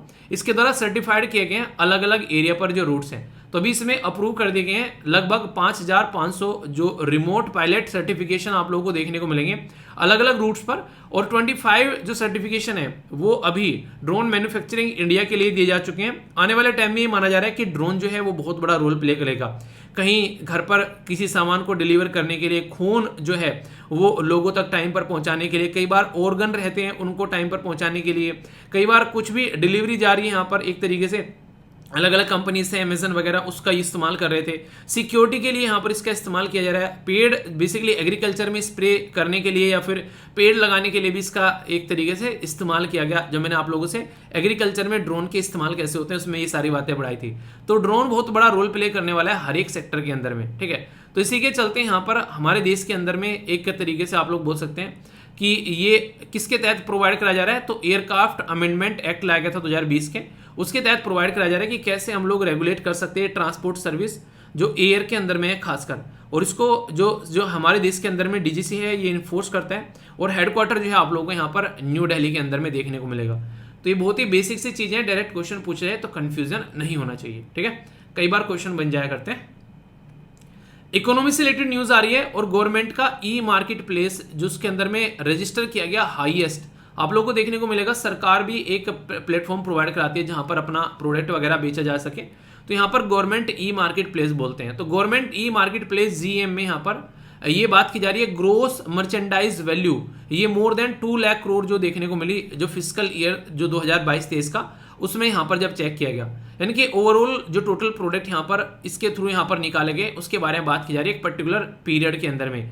तो ई कॉमर्स जो इंडस्ट्री है यानी कि आने वाले टाइम में उसका फ्यूचर है। पहले हम लोग सामान खरीदते थे, दुकान पर जाकर उसको टच कर कर देखते थे, फील आती थी हाँ यार ये अच्छा है, पर लेकिन फिलहाल के टाइम पर जनरेशन चेंज हो चुकी है, उनका प्रेफरेंस कुछ और हो चुका है। घर पर आया, चेक किया, अच्छा नहीं है रिटर्न कर दिया, कपड़े भी ट्राई किए, अच्छे नहीं है रिटर्न कर दिए। कई सारे जोड़ी मंगा लेते हैं, कई सारे तो लोग उसमें से जो अच्छा लगा वो ठीक है, नहीं तो रिटर्न कर दिया। तो इस तरीके से आप लोग समझ सकते हैं। तो आज की डेट में घर पर ही सारी चीजें इंसान को बैठे बैठे मिल जाती है। तो एक नया आयाम बिजनेस का खोल दिया है, खासकर अगर कोई ढंग का प्रोडक्ट बनाता है, वो किसी को बेचना चाहता है, तो घर से ही अपना जो है उसकी डिलीवरी स्टार्ट कर सकता है। अगर इंसान के अंदर में थोड़ा सा भी आज की डेट में टेक्नोलॉजी को लेकर इंटरेस्ट है तो वो कहीं पर भी किसी भी तरीके से बैठा हुआ पैसा कमा सकता है, वो भूखा नहीं मरेगा। इस लेवल पर ये सारी चीजें अभी आप लोगों को देखने को मिल रही हैं। तो गवर्नमेंट ई मार्केट प्लेस जो है ये ऑनलाइन प्लेटफॉर्म है जो एक तरीके से पब्लिक प्रोक्योरमेंट का काम करता है इंडिया में, और ये इनिशिएट किया गया था 2016 में ministry of commerce and industry के द्वारा। तो उसके चलते यहाँ पर ये आप लोग याद रखते हैं, तो इसने काफी अच्छा अचीवमेंट यहाँ पर किया है। कई सारे फीचर आप लोगों को देखने को मिलेंगे। एंड टू एंड सिस्टम, अगर आप लोगों को बेचना है और बायर के बीच में एक पेमेंट सिस्टम अच्छा देखने को मिलेगा, ठीक है। रजिस्ट्रेशन को ऑथेंटिकेट करने का, पैन कार्ड, इन सब चीजों की तरह ऐसे नहीं कोई भी आकर कुछ भी करके चला जाएगा। हाईली सिक्योर है, मल्टीपल प्रोक्योरमेंट ऑप्शन है यहाँ पर आप लोगों को देखने को मिलेंगे। कंप्लीट ऑडिट ट्रायल भी देखने को मिलेगी। मल्टीपल पेमेंट सिस्टम ऐसे नहीं कि एक ही है, क्विक पेमेंट सिस्टम भी है यहाँ पर। इसी के साथ में मार्केट जो पेज भी आप लोगों को देखने को मिलेगा जहाँ पर सर्च कर सकते हैं चीज़ों को, यानी कि खरीदने और बेचने वालों के लिए काफ़ी अच्छा प्लेटफॉर्म है जहाँ पर सिचुएशन को आराम से हैंडल भी करना सिखाया जा रहा है ताकि चीज़ों को अच्छे से इंप्लीमेंट किया जा सके। तो ये है यहाँ पर, इसके बारे में आप लोग याद रख सकते हैं, ठीक है। ग्रोस मर्चेंडाइज वैल्यू क्या है यहाँ पर, अगर फॉर्मूला देखो तो sale price of the product into number of product जितने सेल किए गए। तो यानी कि एक तो हो गया, अच्छा भाई साहब ये प्रोडक्ट जो है ये इतना पर्टिकुलर है, ठीक है, तो सेल जो प्राइस ऑफ द प्रोडक्ट्स है उसका, और इसी के साथ में कितने प्रोडक्ट सेल किए गए। तो यानी कि कोई पर्टिकुलर प्रोडक्ट जो है वो 5 रुपए का है, ठीक है, और वो जो प्रोडक्ट है वो 10 सेल किए गए, तो ग्रोस क्या हो गया, ग्रोस यहाँ पर 50 हो गया। तो ग्रोस मर्चेंडाइज वैल्यू का फॉर्मूला भी आप लोग यहाँ पर ये हल्का सा याद रखिएगा। इकोनॉमी के अंदर में अक्सर क्वेश्चन ऐसे पूछ ले जाया करते हैं, तो अगर कंफ्यूजन नहीं होगा तो अच्छे से आप लोग आंसर दे पाओगे, ठीक है। तो ये थी बेसिक इन्फॉर्मेशन। दोस्तों ये जो न्यूज़ है यहाँ पर निकल कर आ रही है डिफेंस से, यानी कि डिफेंस के फील्ड की न्यूज़ है। यहाँ पर ये बात की जा रही है बीडीएल के द्वारा हैंडओवर कर दिया गया first RF seeker of Akash to the DRDO.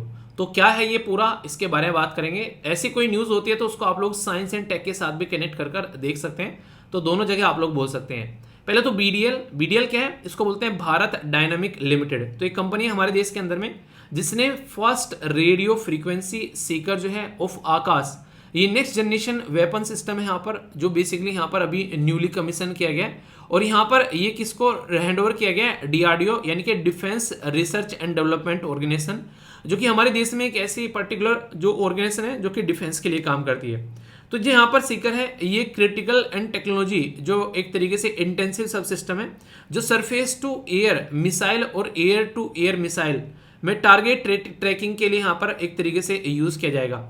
Radio frequency Sikar जो है यहाँ पर ये डिजाइन किया गया डीआरडीओ के द्वारा। रिसर्च सेंटर जो है यहाँ पर इसका बीडीएल, तो यहाँ से सारी चीजें निकल कर आ रही है जो कि हैदराबाद में आप लोगों को देखने को मिलेगा। देखिए कोई भी अगर सोसाइटी के वेलफेयर के लिए कोई काम किया जाता है तो वो होता है ISRO, Indian space research organisation, ठीक है। पर लेकिन अगर डिफेंस के लिए कोई भी काम किया जा रहा है तो याद रखना ये काम किया जाएगा डीआरडीओ के द्वारा, defence research and development organisation, जो कि डीआरडीओ आप लोग याद रखना। तो दोनों को मिक्स मत करना, कई बार मिक्स कर देते हैं आप लोग। यहाँ पर अगर बात करें भारत डायनामिक लिमिटेड के बारे में, जिसको आप लोग बीडीएल बोलते हैं, ये इंडिया के अंदर में काफी इंपॉर्टेंट जो एम्यूनिशन एंड मिसाइल सिस्टम पे काम करने वाला एक बोल सकते हैं एक ऑर्गेनाइजेशन है, जो कि 1970 में फाउंड किया गया था। आज के डेट में हैदराबाद के अंदर में देखने को मिलेगा और मिनिस्ट्री ऑफ डिफेंस के अंडर में आता है, तो कंफ्यूजन नहीं होना चाहिए, ठीक है। और बाकी डीआरडीओ के बारे में तो आप लोग जानते हैं, defence research and development organisation 1958 में बनाया गया एक ऐसा ऑर्गेनाइजेशन है जो कि काफी शानदार तरीके से काम करता है हमारे देश के अंदर में, मिनिस्ट्री ऑफ डिफेंस के अंदर देखने को मिलेगा। इसका हेडक्वार्टर आप लोगों को न्यू दिल्ली में नजर आता है। तो बेसिक इंपॉर्टेंट इन्फॉर्मेशन है, अगर आप लोग तैयारी कर रहे हैं खासकर जैसे डिफेंस के फील्ड में तो याद रख सकते हैं, ठीक है। वर्ल्ड लेवल की न्यूज है यहाँ पर, और आप लोग पर्सन इन न्यूज भी यहाँ पर बोल सकते हैं इंडियन अमेरिकन। देखिए अगर कोई ऐसी पर्सनैलिटी है खासकर अगर न्यूज में रहे तो उसके बारे में आप लोग हमेशा याद रख सकते हैं, क्योंकि डायरेक्ट क्वेश्चन आप लोगों से पूछा जा सकता है, ठीक है। तो सोहिनी सिन्हा जो है वो हेड करेंगी एफबीआई का जो फील्ड ऑफिस है सोल्ट लेक सिटी के अंदर में। तो ये इंपॉर्टेंट पर्सनैलिटी के पॉइंट ऑफ से पूछा जा सकता है कि हमारे मूल की कोई पर्सनैलिटी यहाँ पर जो फेडरल ब्यूरो ऑफ इन्वेस्टिगेशन है, जैसे हमारे देश के अंदर में सीबीआई होता है, ऐसे ही यूएसए के अंदर में आप लोगों को एफबीआई देखने को मिलेगा। तो उसमें एक पर्टिकुलर ऑफिस को यहाँ पर हेड कर रही है हमारे मूल की एक महिला। तो काफी इंपॉर्टेंट है यहाँ पर, ये एक तरीके से एफबीआई के द्वारा इशू किया गया। यहाँ पर जो डायरेक्टर है इसके, जिनका नाम है क्रिस्टोफर वेर, इनके द्वारा यहाँ पर ये बातें भी ली गई, इनके द्वारा अपॉइंट किया गया। ये एक ऐसी एजेंसी है जो कि 1908 में बनाई गई थी, आज की नहीं कितनी पुरानी है यहाँ पर ये। तो department of justice United state के अंदर में आप लोगों को देखने को मिलेगा। और ग्रेट सोल्ट लेक जो है ये लार्जेस्ट सोल्ट वाटर लेक है वेस्टर्न जो हेमिस्फीयर है उसके अंदर में।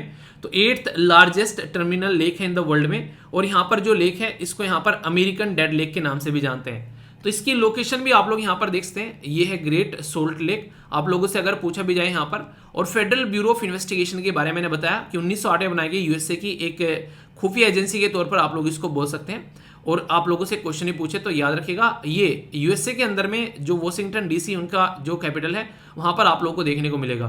ये लेक जो है आप लोग 1985 में और प्रेजेंट टाइम पर देखते हैं, यहाँ पर भी चीजें जो हैं वो कहीं ना कहीं खत्म होती ही नजर आ रही है, ठीक है। बाकी यूएसए के अंदर में कई सारी और भी लेक हैं, यहाँ पर अगर आप लोग देखोगे तो ये आप लोगों को यहाँ पर कई सारी लेक देखने को मिलेगी, lake Superior, lake Michigan, lake Huron. तो ये तो आप लोगों को पता ही है इसके बारे में। तो पर लेकिन यहाँ पर जो बात की जा रही है वो दूसरी लेक के बारे में बात की जा रही है, ना कि इनके बारे में। तो हल्का सा आइडिया रख सकते हैं, अगर क्वेश्चन कल को पूछे तो ग्रेट सोल्ट लेक आप लोगों को यहाँ पर देखने को मिलेगी, ठीक है। तो यहाँ पर ये ग्रेट बियर लेक आप लोगों के सामने है, तो ग्रेट लगा दिया, सारी महान लेक इनके यहीं पर ये है और कहीं नहीं है भाई साहब, इन्हीं की ग्रेट है, और तो सबकी वैसी है फुद्दू है कैसे कैसे बातें करते हो यार पंडित जी। चलिए अब कुछ आप लोगों के सामने क्वेश्चन है, कौन बनेगा छोटू करोड़पति, अच्छे से इनको अटेम्प्ट करिएगा, देखता हूं कौन कौन सही से आंसर यहां पर देता है। डायरेक्ट क्वेश्चन आप लोगों से कई बार पूछ लिए जाते हैं। बात की जा रही है यहां पर खोंगसांग रेलवे स्टेशन के बारे में। यहां पर तो ये बोला जा रहा है कि अभी न्यूज में था, तो कौन से स्टेट में देखने को मिलता है, मणिपुर, मेघालय, सिक्किम या फिर अरुणाचल प्रदेश। सही आंसर क्या है। नेक्स्ट बात की जा रही है कि कौन सा सोशल मीडिया कंपनी उसने रिसेंटली अभी चेंज किया अपना लोगो टू द अल्फाबेट एक्स, यानी कि जो एक्स है उसने अपना लोगो एक्स रख दिया है। तो यहां पर इंस्टाग्राम, स्नैपचैट, मेटा या फिर ट्विटर, इसका तो आंसर आप लोग दे ही दोगे। आगे यहां पर बात करें कि वो बहुत ज्यादा न्यूज में थे यहां पर ये, ठीक है। मोहम्मद यूनिस जो है, मोहम्मद यूनिस के द्वारा जो कि एक नोबेल लॉरेट थे यहां पर, तो कौन सी कंट्री से यहां पर, ये यूएई, तुर्की, बांग्लादेश, इंडोनेशिया, तो इनके बारे में बात करेंगे। नेक्स्ट यहां पर बात की जा रही है किसके बारे में, ये आप लोगों से कई बार कई सारे क्वेश्चन पूछ ले आते हैं। तो यहां पर जो बात की जा रही है किसके बारे में, ये बात की जा रही है एक पर्टिकुलर पर्सनैलिटी के बारे में, डॉक्टर थानी अल जैदी। तो यहां पर कौन से देश से हैं यहां पर जो कि चेयर कर रहे हैं वर्ल्ड ट्रेड ऑर्गेनाइजेशन की 13 मिनिस्ट्रियल कॉन्फ्रेंस, तो यूएई, तुर्की, बांग्लादेश या फिर इंडोनेशिया। तो ये क्वेश्चन का आंसर आप लोगों को देना है। बाकी एक रीजनिंग का क्वेश्चन है प्यारा सा आप लोगों के सामने, इसको अटेम्प्ट करो और फिर आंसर आप लोगों को यहां पर बताया जाएगा। तब तक आप लोगों के सामने यहां पर एक इंपॉर्टेंट रामसर साइट जो कि डायरेक्ट आप लोगों से क्वेश्चन पूछा जा सकता है, ठीक है। रामसर साइट का नाम क्या है, रामसर साइट का नाम है यहाँ पर बेसिकली भिंडीवास, ठीक है। तो भिंडीवास आप लोग यहाँ पर बोल सकते हैं। ये एक वाइल्ड लाइफ सेंचुरी कहाँ पर है, ये हरियाणा के अंदर में आप लोगों को यहाँ पर देखने को मिलेगा। लोकेशन हरियाणा के अंदर में है। और सबसे बड़ी बात क्या यहाँ पर, ये man made fresh water wetland है, यानी कि एक तो होता है नेचुरल बनाया गया, एक होता है इंसानों के द्वारा बनाया गया। तो साहिबी रिवर पर आप लोगों को देखने को मिलेगा। तो डायरेक्ट क्वेश्चन पूछा जा सकता है अरावली रेंज, जो कि आप लोग जानते हैं यहाँ पर कई बार अरावली रेंज के बारे में बताया जा रहा है कि बहुत सारी रेंज जो है वो डाउन होती जा रही है, बहुत सारे जो वहाँ से जो है खनन माफिया जो है वहाँ से चोरी करते हुए नजर आते हैं। ऐसे आप लोगों को दिल्ली के अंदर में भी चीज़ें देखने को मिलेंगी। तो खासकर अगर आसपास में जो कंस्ट्रक्शन चलते हैं वहाँ पर ये सारी चीज़ें देखने को मिलती हैं, ठीक है। इसको 2009 में बर्ड सेंचुरी और 2021 में ताज़ा इसको रामसर साइट भी बनाया गया। कई सारे जीव जंतु भी यहाँ पर पाए जाते हैं, तो ये याद रख सकते हैं। मैच करने के लिए ऐसे क्वेश्चन अक्सर आप लोगों से पूछ ले आते हैं, माइंड में कंफ्यूजन नहीं रहेगा, तो डायरेक्ट आंसर आप लोग दे सकते हैं, ठीक है। तो यहाँ पर मणिपुर के अंदर में बेसिकली यहाँ पर देखने को मिला नॉर्थ फ्रंटियर जो रेलवे स्टेशन था एसोसिएटेड है विद स्टेट ट्रांसपोर्ट के द्वारा। तो फर्स्ट गुड्स ट्रेन जो है वो फूड एंड ग्रेन जो इसेंशियल कमोडिटी है यहाँ पर प्रोवाइड कराई गई, क्योंकि अभी आप लोगों को देखने को मिला क्या क्या कंडीशन रहती है। तो इसके चलते यहाँ पर सपोर्ट प्रोवाइड कराने की कोशिश की जा रही है। ट्विटर ने अपना लोगो चिड़िया से चेंज कर यहाँ पर एक्स कर दिया। इनोल मस्क साहब के द्वारा यहाँ पर लास्ट ईयर ये $44 बिलियन में ये कंपनी खरीदी गई थी, और अभी इसके साथ में खेल रहे हैं। कभी कुछ चेंज करता है इंसान, कभी कुछ चेंज करता है। तो ये है सबसे प्यारा सोशल मीडिया हैंडल क्या है आप लोग अगर आप लोगों से पूछे। मोहम्मद यूनिस साहब के बारे में अगर बात करें तो इनका नाम याद रखते हैं। बांग्लादेश के एपलेट डिवीजन और सुप्रीम कोर्ट ऑर्डर के द्वारा नोबेल लॉरेट मोहम्मद यूनिस को पे करने के लिए द्वारा बोला गया 12 करोड़ जो है बेसिकली टका टैक्स। यूनिस जो है डोनेट किया मनी अपने देखो ओन ट्रस्ट के लिए।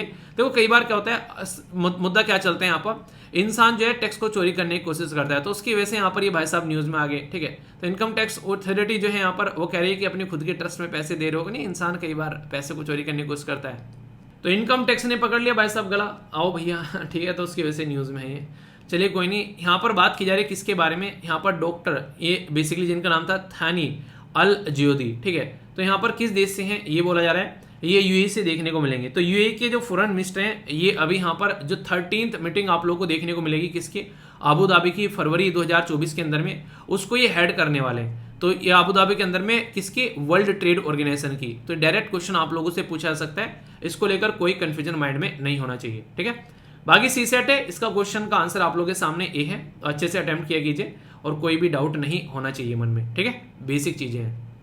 कल किसी ने सेंटेंस फॉर्म किए थे, दिल पर हाथ रख के बताना, और जो फॉर्म नहीं करता है वो क्यों नहीं करता है ये भी मुझे समझाना, ठीक है।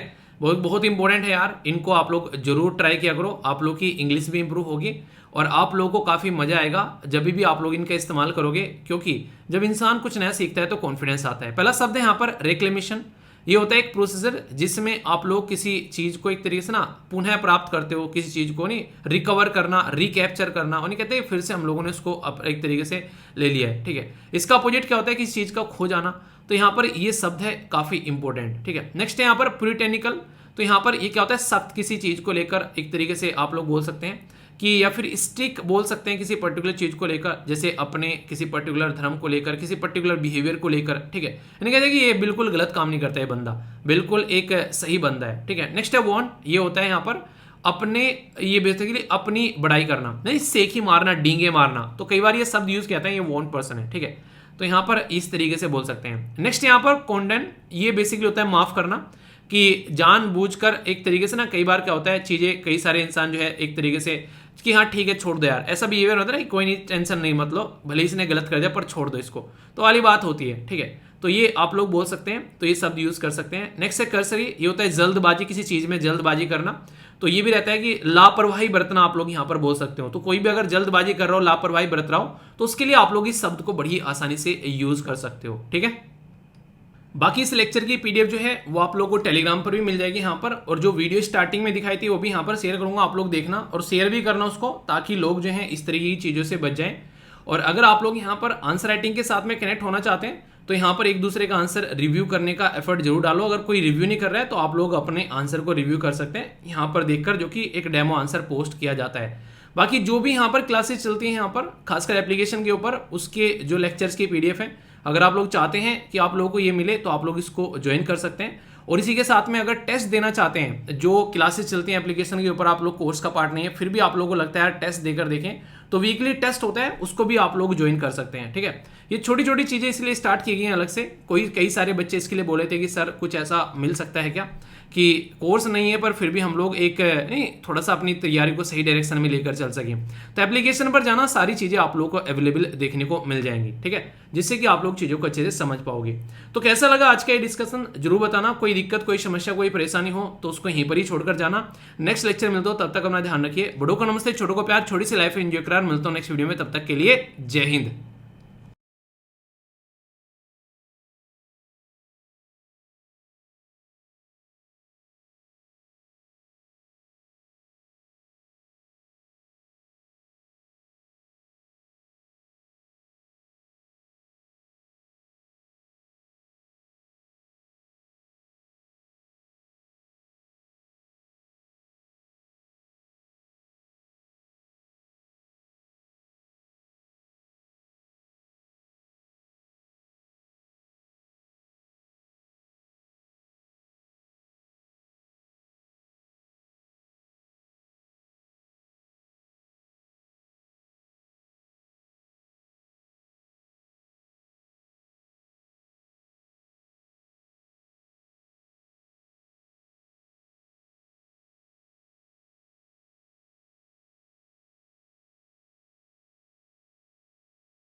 हेलो SLV यूज़र्स, आज मैं आपको बताऊंगी कि आप किस तरीके से पेड कोर्स में जाकर और अपने कोर्स के टेलीग्राम ग्रुप को ज्वाइन कर सकते हैं। तो सबसे पहले जब हम अपना एप्लीकेशन का होम स्क्रीन खोलते हैं तो हमें ये पेड कोर्स का सेक्शन सबसे पहले दिखाई देता है। हमें इसको टैप करके ओपन करना है और ओपन करने के बाद हमें सबसे पहले माई कोर्स दिखाता है, जिसमें हमारा जो भी कोर्स परचेज्ड है वो होता है। फिर होम आता है एंड देन ऑल कोर्स। हमें हमेशा ऑल कोर्स पर जाना है जब हमें कोई कोर्स परचेज़ करना है, ठीक है। और उसके बाद परचेज़ करने के बाद हमें वो कोर्स अपने माई कोर्स में दिख जाता है। अब हम बात करते हैं क्लास नोट्स की। जो अभी कोर्स लॉन्च हुआ है क्लास नोट्स, उसको हम कैसे एक्सेस करेंगे। तो हम उस कोर्स को व्यू कोर्स करेंगे। व्यू कोर्स करने के बाद हमें सब्जेक्ट पर या लाइव पर नहीं जाना है, हमें डायरेक्ट टेलीग्राम पर जाना है। जैसे हम टेलीग्राम पर टैप करेंगे, वहाँ से आप व्यू कर सकते हैं एंड व्यू करते ही आपका टेलीग्राम पेज खुल के ज्वाइन चैनल आ जाएगा। आपको यहाँ से चैनल को ज्वाइन कर लेना है। Okay, thank you.